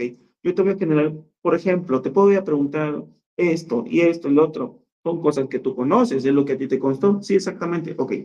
Pero ojo, cuando te pregunte la defensa, ¿verdad? Ahí sí, haz una pausa un tanto leve posteriormente, obviamente, a que te formulen la pregunta. ¿Por qué? Porque eso va a marcar la pauta que yo pueda generar la objeción de acuerdo a cómo considere la pregunta que te están generando y le marquemos también el hecho del espacio para que el órgano jurisdiccional, es decir, jueza, juez o tribunal de enjuiciamiento, pueda, ¿verdad?, pronunciarse, es decir, al lugar o no al lugar de su objeción, ¿verdad? O con qué objeto es de fiscalía, no, pues que es una pregunta, por ejemplo, sugestiva, no, perdón, es una pregunta, ambigua, conclusiva, lleva implícita la respuesta, no sé, algo, o sea, yo voy a darle el razonamiento de por qué lo estoy objetando, pero si ni bien te han terminado de preguntar y tú tan mecanizado que estás en lo que conoces que te anticipas a dar la respuesta, ya no hay lugar ahí a que yo diga, objeción, va a señalar, su testigo ya respondió, no. O sea, ya emitiste la respuesta. Porque, ojo, señala lo siguiente el artículo 374. La objeción de preguntas deberá realizarse antes de que el testigo emita respuesta. El juez analizará la pregunta y su objeción y en caso de considerar obvia la procedencia de la pregunta, resolverá de plano. ¿Sales? Entonces, si aquí, por ejemplo, el propio artículo 374 del Código Nacional de Procedimientos Penales advierte que la objeción de preguntas deberá realizarse antes de que el testigo emita respuesta, pues digo, híjoles, ¿cómo le hago para que no te me adelantes, testigo? Ah, pues bueno, te voy a preparar el juicio y te digo dentro de esa preparación que hagas una ligera pausa, mayormente cuando sea la contraparte quien te pregunta. Así me darás la oportunidad de yo poderla objetar y que obviamente se dé esta situación de que el juez analice la pregunta y obviamente la objeción que estoy haciendo y diga, pues sí, tiene razón, ¿no? O sea, me está diciendo que lleva implícita la respuesta. A lo mejor, le pregunta la contraparte, oficial, ¿verdad que usted hizo tal cosa? O sea, ya da la respuesta, ¿no? Entonces, caso contrario, o la otra pregunta sería, ¿qué realizó usted una vez que refiere que o que advirtió, por ejemplo, la probable comisión de un hecho delictivo? En ese momento, ¿qué sucede, no? Una pregunta abierta quizá. Ah, pues daremos la pauta a ver cuál fue el procedimiento a emplear, si se apegó, por ejemplo, a un protocolo nacional de actuación del primer respondiente, por ejemplo, vamos a suponer que es eso. Ya me dijo, ¿no? Cuando se presentó que tuvo tanto curso básico policial, tuvo de actualización, le ha dado cabal cumplimiento a uno de los principios que rigen en materia de seguridad pública, como lo es el de profesionalismo, que incluso fue a Colombia y en Colombia hasta hizo el curso cursó justamente estos temas en materia de actualización también, fue a tal lugar o vinieron personal de allá de otros países a impartir ciertos cursos. Entonces, tiene hasta certificación incluso y demás. Entonces, en ECO número tal, que es una de certificaciones, ¿no? En esa materia, ah, pues qué bien, entonces lo va a conocer y quiero saber si realmente aplicó ese protocolo. Y yo digo, ¿verdad que usted o qué? Si diferente, que yo le dé implícita esa respuesta a que yo lo planteé de forma muy a que desconozco y pues, tú dame la respuesta, ¿no? Es muy diferente. Pero si yo como Ministerio Público, que yo lo oferté en su momento a ese testigo, no le marco la pauta, no le digo cómo debe ser, que deba ser ese espacio cuando la contraparte le pregunte, no me dará a mí la oportunidad, obviamente, de objetarla, ¿no? Por eso muchas veces vemos que en algunos fragmentos de video, reitero esa parte, ¿verdad? Están pregunte y pregunte la contraparte y obviamente el testigo está como muy ya predispuesto, muy mecanizado a emitir respuesta. Ni bien ha terminado la pregunta y ya está emitiendo la respuesta. Oye, no me está dando espacio a objetarlas, ya está dando la respuesta. Y justamente es lo que aquí me está señalando el propio artículo. Debo realizar esta objeción antes de que tú, testigo, emitas la respuesta. Pero si no me das el espacio, ¿cómo? Justamente nos van a destruir en esa audiencia, ¿no? Es por eso que justamente en el desarrollo del interrogatorio, pues es importante quedar ahí muy claras la situación ahí con la persona que pudiera como testigo, ¿no? Por ejemplo, retomando esta parte de disposiciones, por ejemplo, para interrogatorio y contrainterrogatorio, ya metiéndome un poquito a este tema. Sé que es obviamente el desarrollo de la audiencia judicial, pero justamente es una situación pues que sin duda alguna se ventila, ¿no? O sea, se lleva a cabo dentro de ese desahogo. Eh, Justamente es ahí donde también reviste la importancia de que nosotros podamos establecer a los declarantes de la audiencia de juicio, por ejemplo, antes de declarar, los testigos pues no pueden comunicarse entre sí, ¿no? No pueden comunicarse, no pueden ver, oír o ser informados de lo que esté aconteciendo en la audiencia, ¿no? Decíamos al inicio justamente cuando se cuenta con obviamente ese auto de apertura a juicio oral, se individualizan las partes, cuando ese órgano jurisdiccional justamente le pregunta a su encargado de sala, su auxiliar de sala, ¿se encuentran presentes? Sí, hagan de cuenta que es una especie como que si le dijera, auxiliar de sala, las novedades, ¿qué me tienes, auxiliar de sala? Y el auxiliar dice, señoría, ya están presentes, ¿eh? Los testigos, tenemos peritos, ya vamos a entrar con todo al desfile probatorio, justamente ya están plenamente identificados, ¿qué más le puedo decir? Ya están separados, ¿eh? No pueden platicar entre sí, nada, no, ya estamos listos. Ok, hagan de cuenta que es eso, y digo en palabras muy llanas, muy tajantes, no jurídicas. Entonces, este artículo es el 371 del Código Nacional de Procedimientos Penales. ¿Cómo es esta parte de disposición general en cuanto al interrogatorio, verdad? Y contrainterrogatorio. Bueno, estos declarantes justamente están en salas distintas, están advertidos por el propio juzgador quien preside la audiencia, ¿no? De que, de ustedes no deben comunicarse entre sí y demás. Esa disposición no aplica la cuestión de la víctima, salvo cuando, me refiero que salvo cuando, a ver, advertidos los anterior serán llamados en orden establecidos y está en una sala distinta. A ver, está la autoridad que preside la audiencia serán llamados en el orden establecidos. Esta disposición no aplica a la solamente salvo cuando ésta deba declarar en juicio como testigo. Si es que la víctima va a declarar como testigo, pues bueno, se rompe esa regla general. El juzgador que presida la audiencia de juicio identificará al perito o testigo, es el juzgador. Y viene un apartado aquí de la protesta, ¿verdad? Lo va a protestar de conducirse con verdad, ¿no? Y viene la parte donde advierte también, ¿no? Y advertirá de las penas que se imponen, si obviamente se incurre en una falsedad en declaración. Ya en el desarrollo de la audiencia, tanto peritos como testigos van a ser interrogados personalmente. No puede ser sustituida justamente la lectura de los registros de anteriores declaraciones, ¿verdad? No pueden ser sustituidos por esa declaración personal que van a realizar. O bien, si en otro documento contiene una declaración previa, pues no, debe ser en ese acto mismo, ¿no? Bajo ese principio de inmediación también que sabemos que rigen dentro del sistema judicial, ¿vale? Ese desarrollo del interrogatorio, bueno, pues ya se le otorgó la protesta de conducirse con verdad, ¿no? Advertido de las consecuencias jurídicas de no llevarlo a cabo de esa manera, ya fue identificado, ¿verdad? Por el propio órgano jurisdiccional, le va a conceder la palabra a la parte que justamente propuso ese testigo, perito, para que lo interrogue, ¿no? Y con posterioridad también a los demás sujetos que intervienen en el proceso y se debe respetar ese orden que se le asignó justamente para el desahogo de esos medios de prueba, ¿no? La parte contraria podrá inmediatamente después contrainterrogar ese testigo, perito, ¿no? O al acusado. Esos testigos, peritos, responderán directamente a preguntas que les formulen, ¿verdad? Ya bien sea el Ministerio Público, defensor o asesor jurídico de la víctima. El órgano jurisdiccional acá tiene una participación también, o además de la que por sí ya, pues muy importante porque debe abstenerse e interrumpir el interrogatorio. O sea, no lo puede o debe interrumpir.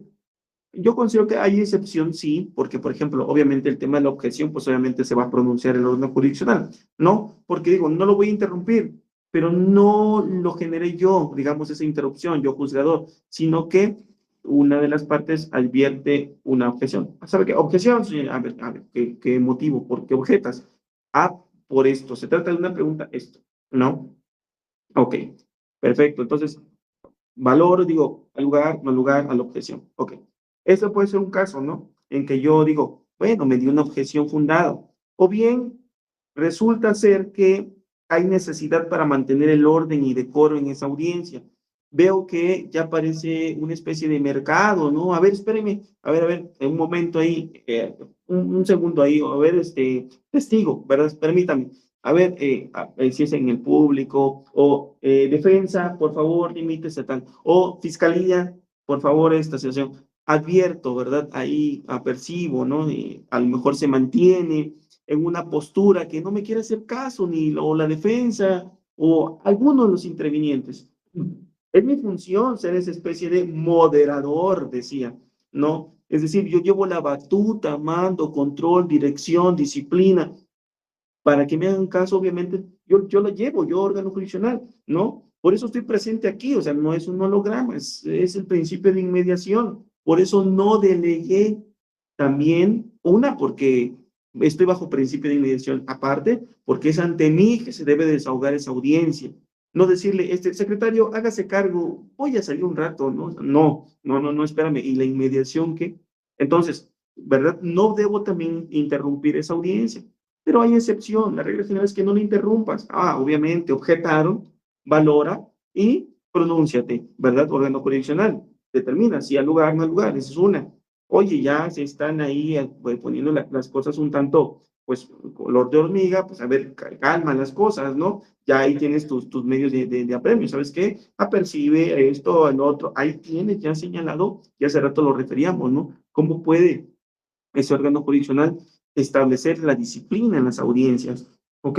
Entonces, bien puede ser, también decíamos, para ese tema de mantener el orden y decoro, sin perjuicio de ello, el órgano jurisdiccional, otra cuestión que aquí iba a advertir, en el tema de no interrumpir justamente ese interrogatorio, lo que puede hacer es, ¿sabes qué? Hay algo que no me queda claro que diga el órgano jurisdiccional, ¿no? Entonces, ese órgano jurisdiccional puede formular preguntas para aclarar lo manifestado por quien esté deponiendo, es decir, tenemos a un testigo. Sí, sí puede. No, obviamente decir, a ver, este testigo me refirió a tal cosa, sí, ok. Porque pues sabemos que, y lo hemos visto, ¿no? En audiencias, que está tomando nota también el órgano jurisdiccional, está pendiente de todo, o sea, esa inmediación, el hecho de que esté ahí, no es únicamente para que esté viendo, sino que los sentidos están, pero sensibles, ¿no? Está viendo, está escuchando, está atento a esto, atento al otro, y por otro lado, o puede estar viéndose a un lado y por el otro, está con pluma en mano, ¿no? Está, escribe y escribe, haciendo todas sus anotaciones, porque obviamente, y le hemos visto que hasta, bueno, al menos a mí, luego hasta me sorprende, ¿no?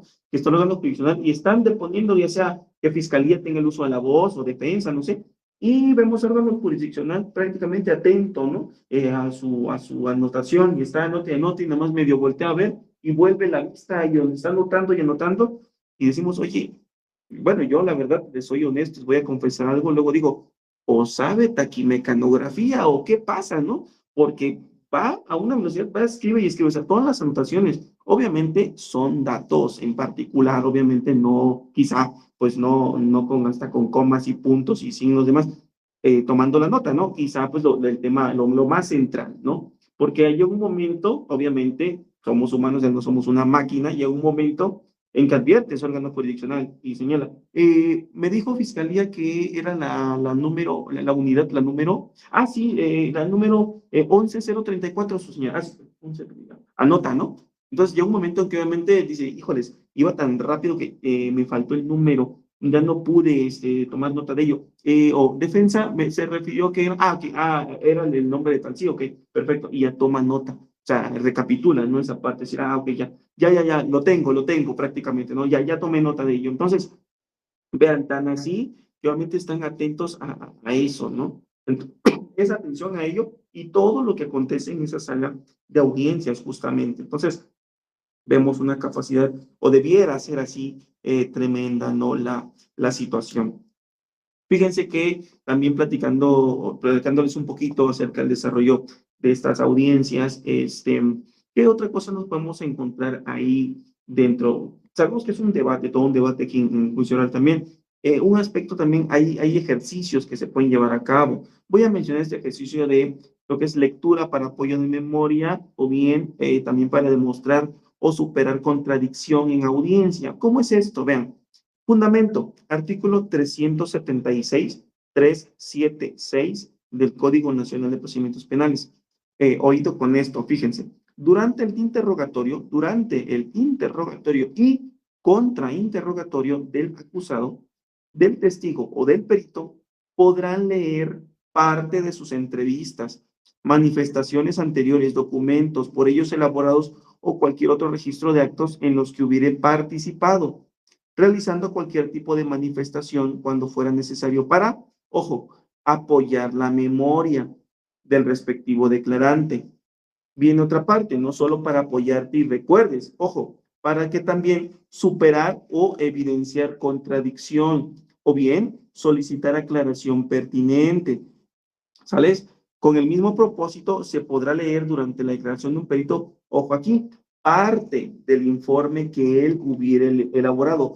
Fíjense cómo lo señala al inicio, con el mismo propósito. Y ahí nos podemos preguntar, a ver, ¿cómo que con el mismo propósito? ¿A qué te refieres? Sí, regresemos al párrafo de arriba. Justo en el primer párrafo me señala cuando fuere necesario para, ahí está el propósito. 1, apoyar memoria. 2, superar o evidenciar contradicción. O bien, 3, solicitar alguna aclaración. Entonces, bien lo podemos hacer así y esto con testigos y en el perito también. ¿Sabes qué? No recuerda, aclárame tal punto, o evidenciar alguna contradicción. Por ejemplo, vamos al tema del testigo. Está deponiendo un testigo, el primer respondiente, ¿no? Y justamente pues ya lo interrogó quien lo ofertó, ya Ministerio Público le generó, le formuló las preguntas, obviamente de su interrogatorio, ¿verdad? Le corresponde ahora la parte de la defensa. Sabemos que la defensa va con todo y que va a ver todos esos espacios por donde, ¿verdad?, atacar. Bueno, pues en esos espacios va a decir, ¿sabes qué? Justamente cuando, ojo aquí primero un paréntesis previo a lo que le voy a decir, justamente cuando se está dando esta parte de interrogatorio, la defensa está muy atenta, muy atenta a la deposición que está haciendo justamente, o este ejercicio de interrogatorio que está el Ministerio Público con su testigo, bueno, digamos con que fuera este oficial de policía, y está tomando nota de todo, está muy al pendiente, ¿verdad? Y le está haciendo las preguntas y la defensa está en la anotación. ¿Por qué? Porque hay un tema aquí que también significa que yo también tengo copia de la carpeta de investigación como defensa, ¿no? Es mi derecho, ok. Y en esa carpeta de investigación, sin duda alguna, debe, ojo con la palabra que empleo, debe obrar en esa carpeta, es decir, debe encontrarse agregada en la carpeta tanto documental, obviamente, y demás, de la detención, ¿no? ¿A qué me refiero? Todo el apartado de la detención donde está el IPH y demás anexos y todo, debe obrar ahí, todo lo que originó, lo que dio motivo en esa detención, lo que se generó también, todo está ahí.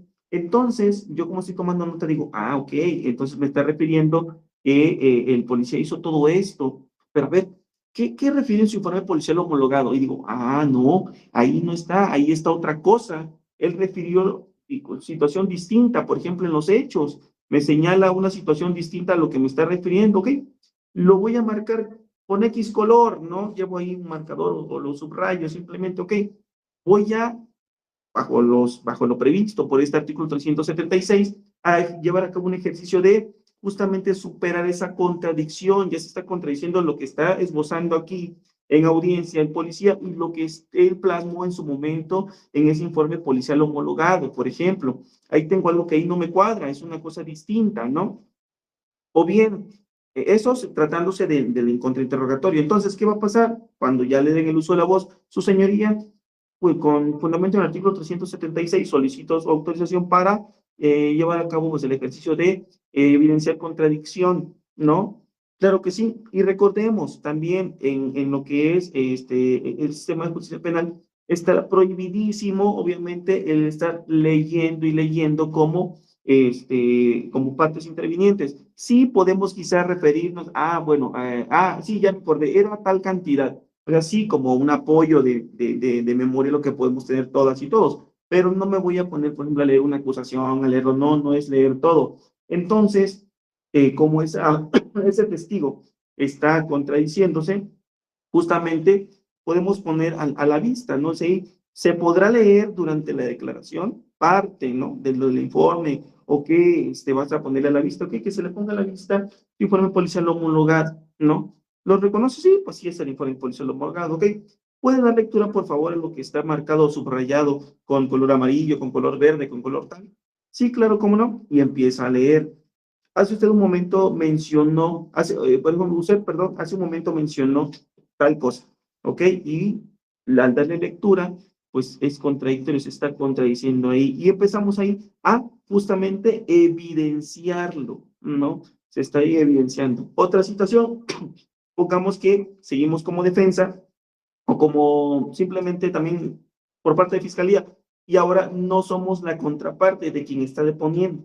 Es nuestro testigo, es nuestro perito, ok, pero no recuerda y pues vamos a ayudarlo. Justamente aquí está el ejercicio. El mismo artículo 376, pero ahora va a ser lectura para apoyarlo en que recuerde, apoyo de memoria, ¿verdad? ¿Usted refirió a tal cosa? Sí, ok. ¿Recuerda cómo era? No. Si se lo pongo a la vista, ¿lo recordaría? Sí, ok. Señoría, pues bueno, de conformidad con el artículo 376 del Código Nacional de Procedimientos Penales, en este momento solicito autorización para que se lo ponga a la vista al perito en materia legal, el elemento material balístico, por ejemplo, el elemento que consiste en un arma de fuego, ¿verdad? Ok, sí, pues sí, ya veo el arma. ¿La reconoce? Sí, ¿por qué? Ajá, ya. A esta arma yo en laboratorio le hice prueba de tal, tal, tal, tal. ¿Por qué? Pues porque también emití el dictamen y ya apoyas en la memoria. Entonces, hay ejercicios para ello, ¿no?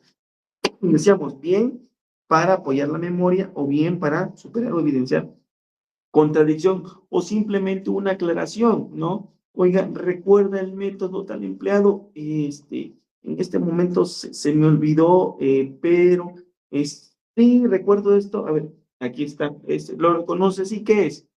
Pues es el dictamen. ¿Y por qué lo reconoce? No, pues porque yo lo hice y cómo sabe que lo hizo. Tiene mi firma, además, tiene mi firma, ¿sí? Sí, ok. ¿Quién nos puede? Ya empieza una parte, pero reconocen, ¿verdad? Se le pone la vista y demás. Muchas veces dicen, es que es mi firma, ¿no? O tiene algún, algo característico que diga, pues sí, sí, yo lo realicé, ¿no? Vean, en el tema del desarrollo interrogatorio decía, los demás sujetos lo van a interrogar, ¿verdad? En la contraparte, vaya, van a responder tanto testigos y peritos, pues responderán el Ministerio Público, defensor y demás. Y decíamos que no debe interrumpir, ¿no? El órgano jurisdiccional, ahí retomamos ahí la idea de hace ratito, salvo, decíamos, pues bueno, hay un tema ahí de objeción, hay un tema de disciplina, yo también quiero que me aclare algo, dice el propio órgano jurisdiccional, y por eso marcar la pauta para interrumpir. Quizá esa sea la excepción, pues a la regla, el hecho que no deba interrumpir el propio órgano jurisdiccional. A solicitud de las partes también, el tribunal podrá autorizar un nuevo interrogatorio a los testigos que ya han declarado. Esto siempre y cuando no hayan sido liberados, no quiere decir que estén detenidos, no, quiere decir que, pues bueno, ya culminamos con ellos, sí, ok, ya culminamos. Si no, si estamos pendientes, retomamos la parte del interrogatorio, ¿no? Al perito se le podrán formular preguntas con el fin de proponerle hipótesis sobre la materia del dictamen pericial. Recordamos aquí justamente la parte que no somos expertos, no, quizá digo, pues tengo un diplomado, ¿no? Sí, pero quien cursó toda la licenciatura, quien se certificó, quien tiene años de experiencia en la materia y demás, ahí se dice la persona con expertise, es decir, la perito, ¿no? Entonces, pues bueno, necesitamos conocer y sobre todo porque va de la mano, voy a mencionar uno de tantos también, fundamento jurídico, el hecho de que en el artículo 20 constitucional, en su apartado A, respecto a las disposiciones generales, ¿no? Esto obviamente en relación al sistema de justicia penal acusatorio, me señala el objeto del proceso penal o los objetos del proceso penal. Dentro de esto se encuentra el esclarecimiento de los hechos, ¿no? ¿Y cómo lo voy a saber? Pues bueno, o sea, debo de allegarme de todo ello los conocimientos y se aplicaron periciales, pues de las personas expertas, ¿no? Pues lo voy a interrogar, a contrainterrogar, obviamente bajo esa postura de plantear una defensa técnica para la persona a la cual represento. Pero bueno, tratándose de fiscalía, pues bueno, le voy a llegar toda la información y que genere credibilidad y que genere esta especie de convencimiento en el ánimo del juzgador, del que se refiere, pero no el ánimo en que si está triste, está contento, no, en el ánimos, es decir, en este tema de convencer, no, bajo justamente esta tesitura de aportar estos elementos que le generen esa convicción, ¿no? Entonces, decíamos, después del contrainterrogatorio, el oferente podrá repreguntar, ¿no?, al testigo en relación a lo manifestado. Respecto a la materia en contrainterrogatorio, la parte contraria podrá recontrainterrogar al testigo respecto de la materia de las preguntas. ¿Ok? Bien. Tenemos aquí también la parte de que se advierte de igual manera el hecho de que esa persona acusada pues pueda también rendir declaración. Sí, sí puede rendir su declaración en cualquier momento durante la audiencia, ¿no? En este caso, pues quien preside la audiencia, ese órgano jurisdiccional, le va a permitir que lo haga libremente, ¿no? O conteste justo las preguntas que le formulen las partes. Ese órgano jurisdiccional puede formular preguntas para aclarar lo que esté refiriendo. Sí, sí puede, decíamos, puede solicitar aclaración, alguna precisión, ¿no? Entonces, ahí es donde tiene también o puede llevarse a cabo una participación por parte de esta persona acusada, ¿no? ¿Qué otra cosa tenemos por acá o qué podríamos señalar? El hecho de que en la etapa de juicio, vean, esto también lo voy a advertir, en la etapa de juicio que se lleven a cabo, sabemos que es bajo los principios, obviamente, que rigen el sistema de justicia penal. Obviamente sí, tiene que ser así, bajo esos principios, porque rigen de forma muy general, es el sistema de justicia penal, pero de forma o de manera muy puntual, se tiene principios tales como advierte tres el Código Nacional, con independencia al de contradicción, continuidad, inmediación, publicidad, los que conocemos, advierte tres más en el tema de juicio, en la etapa de juicio. Uno de ellos es la suspensión, ¿no?, de audiencias. Vean, sabemos que las audiencias ahora sí, bajo el principio de continuidad, obviamente, ¿verdad? Y decíamos, bueno, pues las audiencias deben ser continuas, sí, y este principio rompe justamente el principio de continuidad, o sea, es una regla, una excepción a esa regla general. Y vean, esto está previsto en el artículo 351 del Código Nacional de Procedimientos Penales. El primer principio en esta etapa de juicio, que es el de suspensión. Esa audiencia entonces de juicio podrá suspenderse de manera excepcional. Sí, sí puede suspenderse. Oiga, y hay motivos o hay razón suficiente para ello, y ese propio código advierte a manera de infracciones justamente algunos supuestos bajo los cuales se podría suspender la audiencia, ¿no? Y, oiga, ¿y hay un tiempo en el que se podrá suspender esa audiencia? Sí, hay un lapso de tiempo. El plazo máximo es de 10 días naturales, ¿ok? No hábiles, naturales. Entonces, esa audiencia se puede suspender por 10 días naturales, ¿no? ¿En qué momento? ¿En qué momento puede ser esa suspensión, esa excepción al principio de continuidad tratándose de esta etapa de juicio? Pues bueno, cuando se deba resolver una cuestión incidental que no pueda, por su naturaleza, resolverse de manera inmediata, es decir, en ese momento no se puede resolver al respecto y se necesita un tiempo para ello, pero ese tiempo no debe exceder esos 10 días naturales. Otro aspecto es que tenga que practicarse algún acto fuera de la sala de audiencias, incluso porque se tenga la noticia de un hecho inesperado. Se torna indispensable para la investigación complementaria y no sea posible cumplir los actos en el intervalo de 2 sesiones. Es decir, no va a dar el tiempo de que diga, pues nos continuamos con la audiencia, total, en la siguiente se retoma y listo, queda subsanado. No, es necesario, pues bueno, tenemos un plazo máximo de 10 días, la suspendemos, se lleva a cabo justamente ese acto, se practica ese acto y con la información que se obtenga, luego nos continuamos, ¿no?, con la audiencia. Cuando también no comparezcan testigos, ya sea peritos o intérpretes, debe practicarse, deba practicarse, obviamente, en consecuencia, una nueva citación y sea imposible o inconveniente continuar el debate hasta que ellos comparezcan, incluso coactivamente por mera fuerza pública. Es decir, que creen era necesario, pero súper archirrecontra mega necesario que estuviera o que esté perito o testigo aquí presente. Si no está, imposible su continuación de la audiencia. ¿Por qué? Porque obviamente nosotros debemos tener esa comparecencia por lo que van a aportar aquí en audiencia. ¿Sabes qué? Pues cítalos de nueva cuenta, auxiliar de sala, vuélvalos a citar, ¿no? Oiga, pero es que no han querido, por la fuerza pública, tráemelos a como dé lugar, ¿no? Ok, otra situación es que él o los integrantes del tribunal de enjuiciamiento, es decir, el órgano jurisdiccional quien está conociendo de la etapa de juicio, ¿verdad? El acusado o cualquiera de las partes se enfermen, de tal suerte que no puedan continuar interviniendo en el debate, ¿no? Es decir, a un caso, una situación bastante extrema, porque recordemos ese principio de inmediación, ¿no? Entonces, debe sí o sí estar presente el órgano jurisdiccional y es algo gravoso que el hecho de ese tipo de enfermedad que tiene que le imposibilita estar, ¿no? En audiencia. El defensor, otro supuesto, piensa que el defensor, ministerio público o acusador no pueda ser reemplazado inmediatamente en el supuesto de la fracción anterior o en caso de muerte o incapacidad permanente, es decir, está tan enfermo que de plano no pueda asistir o bien no puede ser reemplazado en ese momento, pues dice, oye, no te puedo señalar otro tribunal de enjuiciamiento, bien un juez de juicio oral, pues bueno, vamos a suspenderla, ¿no?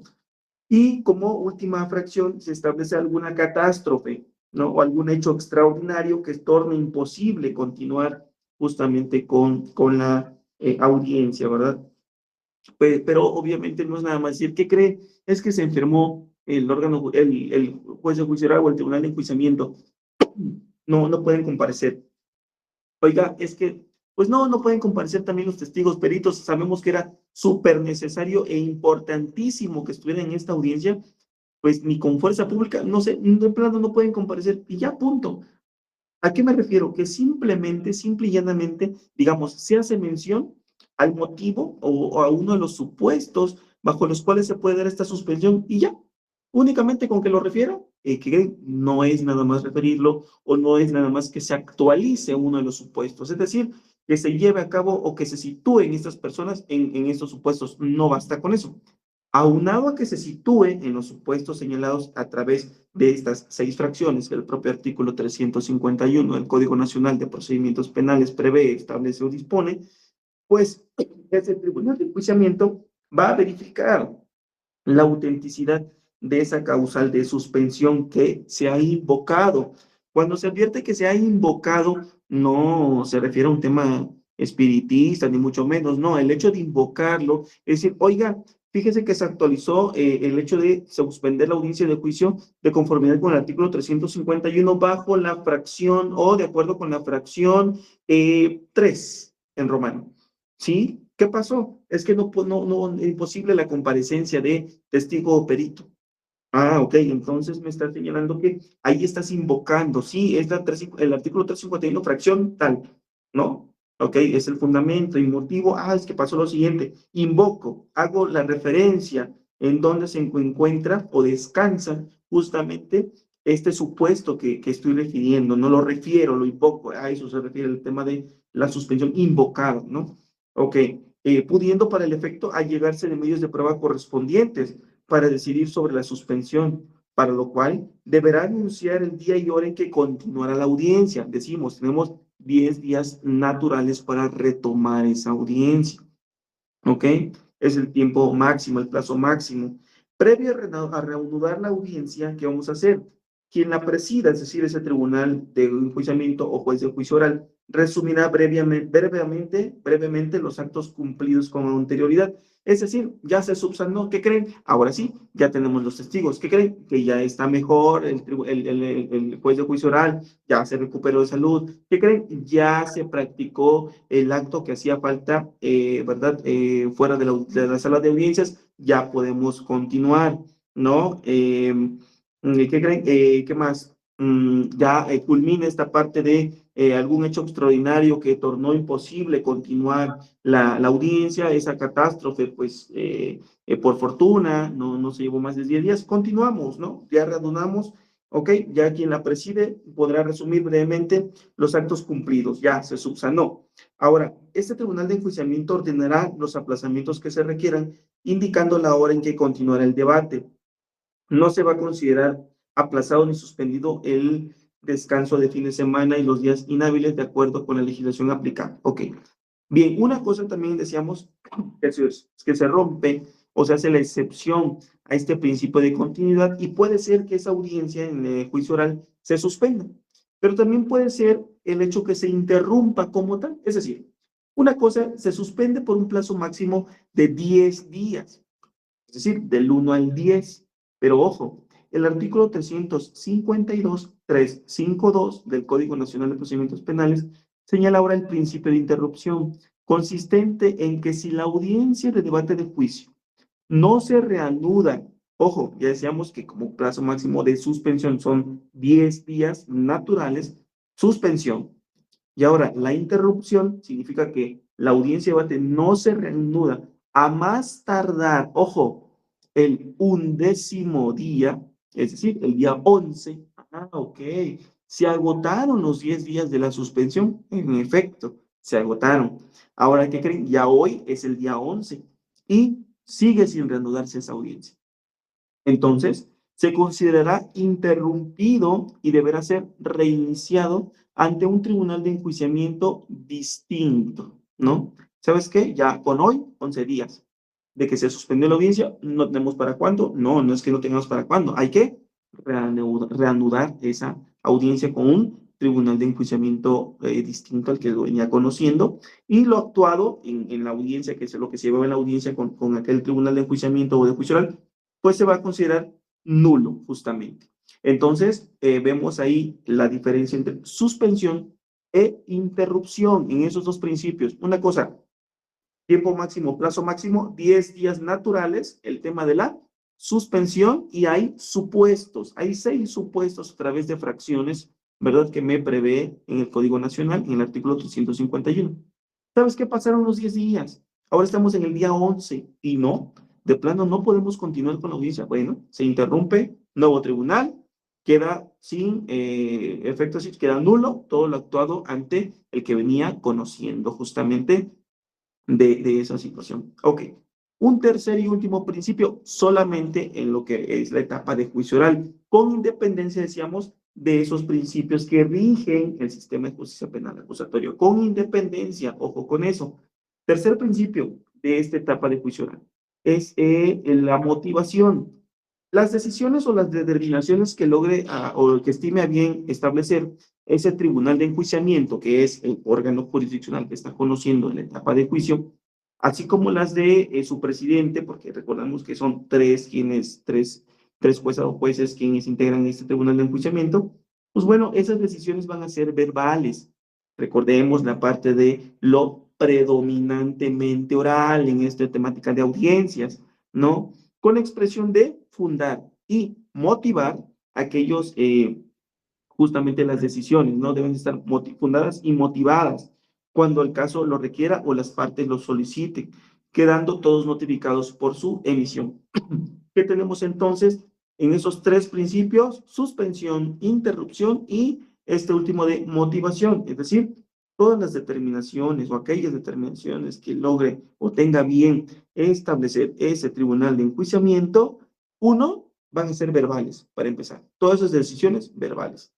Entonces, 1. 2, deben expresar, por mucho que sea verbal, deben expresar, sin duda alguna, fundamento y motivo, ¿no? Ya sea que el caso sí lo amerite o las partes lo requieran, ¿no? ¿Ya determinaste algo? Sí, ok. Esa determinación que hiciste de manera verbal, dime el fundamento y dime la motivación, es decir, establece aquellos ordenamientos jurídicos, obviamente, de acuerdo con el artículo, llámese párrafo, fracción, inciso, lo que sea, de dónde retomas o en qué basas o en dónde se encuentra establecido o sustentado jurídicamente tu determinación. Una cosa es donde está sustentada en base a qué ordenamiento, qué disposición, y dos, la motivación, el por qué. Dime ese razonamiento, ¿por qué? ¿En dónde y por qué? ¿Por qué así? ¿Dónde lo contempla el ordenamiento jurídico? Ahí hablamos de un marco de la legalidad, obviamente, y no lo dejamos a un tema de subjetividad de ese tribunal de enjuiciamiento. Es que como consideramos, como tribunal de enjuiciamiento, llegamos a que la conclusión que esta determinación en virtud de que es lo mejor. No, no, espérame, ¿cómo que es lo mejor es como para el imputado, para el acusado, para la víctima? No, sí, espérame, pero a ver, ¿dónde está el fundamento y el motivo? Es una determinación que estás tomando, ¿no? Incluso la propia sentencia, ¿verdad? Bajo sus requisitos, ¿no? Debe de establecer sin duda alguna la cuestión de decir, a ver, aquellas razones que sirvieron para fundar tu resolución, ¿no? Aquellas razones y obviamente van a ir de conformidad con lo establecido sin duda alguna por un marco jurídico, ¿no? No nada más porque es que así lo considero, ¿no? No, o sea, debe de mantener aquí ese señalamiento, ¿no? De aquellas razones, sí, pero también fundado en el ordenamiento jurídico que tienes a bien tú establecer, ¿verdad? En donde descanse ese razonamiento. No es nada más así el hecho de que porque lo consideras, ¿no? Entonces, vean, esa es la temática en cuanto a, a esta cuestión de los principios que van a advertirse en esa etapa de juicio. Reitero, no quiere decir que no se tomen en cuenta los principios que rigen el sistema de justicia penal acusatorio. Eso es, pues, con independencia, estos tres principios, ¿no? Los que estamos señalando. Entonces, vean, hay una situación en cuanto también a protección a testigos, ¿no? Si bien es cierto, tienen que deponer, tienen que estar presentes para su interrogatorio y contrainterrogatorio, pero muchas veces, pues, estas personas que van a fungir como testigos o estarán o fueron justamente propuestos ofertados, ofrecidos como testigos en la etapa intermedia y fueron admitidos, pues si se advierte el propio órgano jurisdiccional, tribunal de enjuiciamiento o juez de juicio oral, considera que para proteger la integridad física y psicológica, bien sea de ese testigo, incluso se hace extensivo a sus familiares, es necesario adoptar o bien ordenar medidas especiales, así lo hará ese órgano jurisdiccional. Ordenará que se establezcan medidas especiales por un tiempo razonable. No me establece el Código Nacional de Procedimientos Penales qué tiempo, en días, hábiles, inhábiles, no. Un tiempo razonable, ¿no? Esto de conformidad con el artículo 367 del Código Nacional de Procedimientos Penales, ¿no? Y obviamente me establece lo siguiente, vean, primero me dice, oye, yo considero que está como en riesgo o en peligro el testigo o bien sus familiares. Un tiempo razonable van a durar esas medidas especiales para protegerlo, ¿ok? Bien, medidas razonables para proteger su integridad física y psicológica y demás. Pero ¿qué crees? También pueden ser renovadas, ¿sí? ¿Cuántas veces? Las que fueran necesarias. Ah, ok, tampoco hay un número preciso, no, las que sean necesarias, sin menoscabo de lo que establezca la legislación aplicable, ¿no? De igual manera, el Ministerio Público o la autoridad que corresponda adoptará medidas que fueren procedentes para conferir la debida protección de víctimas, ofendidos, testigos, antes o después de prestar sus declaraciones, también a sus familiares.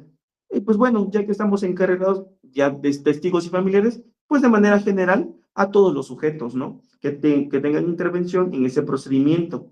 ¿Ok? Entonces, aquí advierte sin duda alguna el preservar, el salvaguardar la integridad física, psicológica y demás. No solo quien va a figurar o a deponer como testigo, incluso a los propios familiares. Sabemos que luego hay temas un tanto, pues, mediáticos y que trasciende, aquí sí trasciende el hecho de decir, ah, sí, usted va a acudir, sí, ah, pues, atentan contra la familia, ¿no? O amenazan con atentar, perdón, amenazan con atentar contra la familia, contra un integrante de esa familia y demás. Entonces, si se advierte que antes de obviamente declarar o una vez declarado, ah, sí fuiste, ya me enteré que sí fuiste y demás, ¿sabes qué? Dicta medidas, ¿no? Ya bien sea el Tribunal de Enjuiciamiento o Juez de Juicio Oral podrá dictarlas o en su efecto, de igual manera, el propio Ministerio Público, ¿no? Adoptará medidas, ya bien sea la protección, bien sea antes o después, reitero, de prestadas las declaraciones, ¿no? De estas personas. Un comentario, compañeras, compañeros, hay muchas situaciones aquí que obviamente que se ventilan a lo largo de de este estadio procesal, de esta etapa que es la etapa de juicio oral, y no sé, algún comentario, algún que quieran referir, por favor.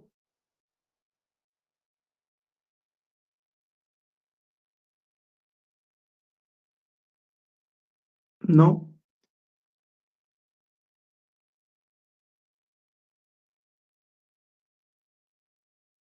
Pues por mi parte sería todo, maestro.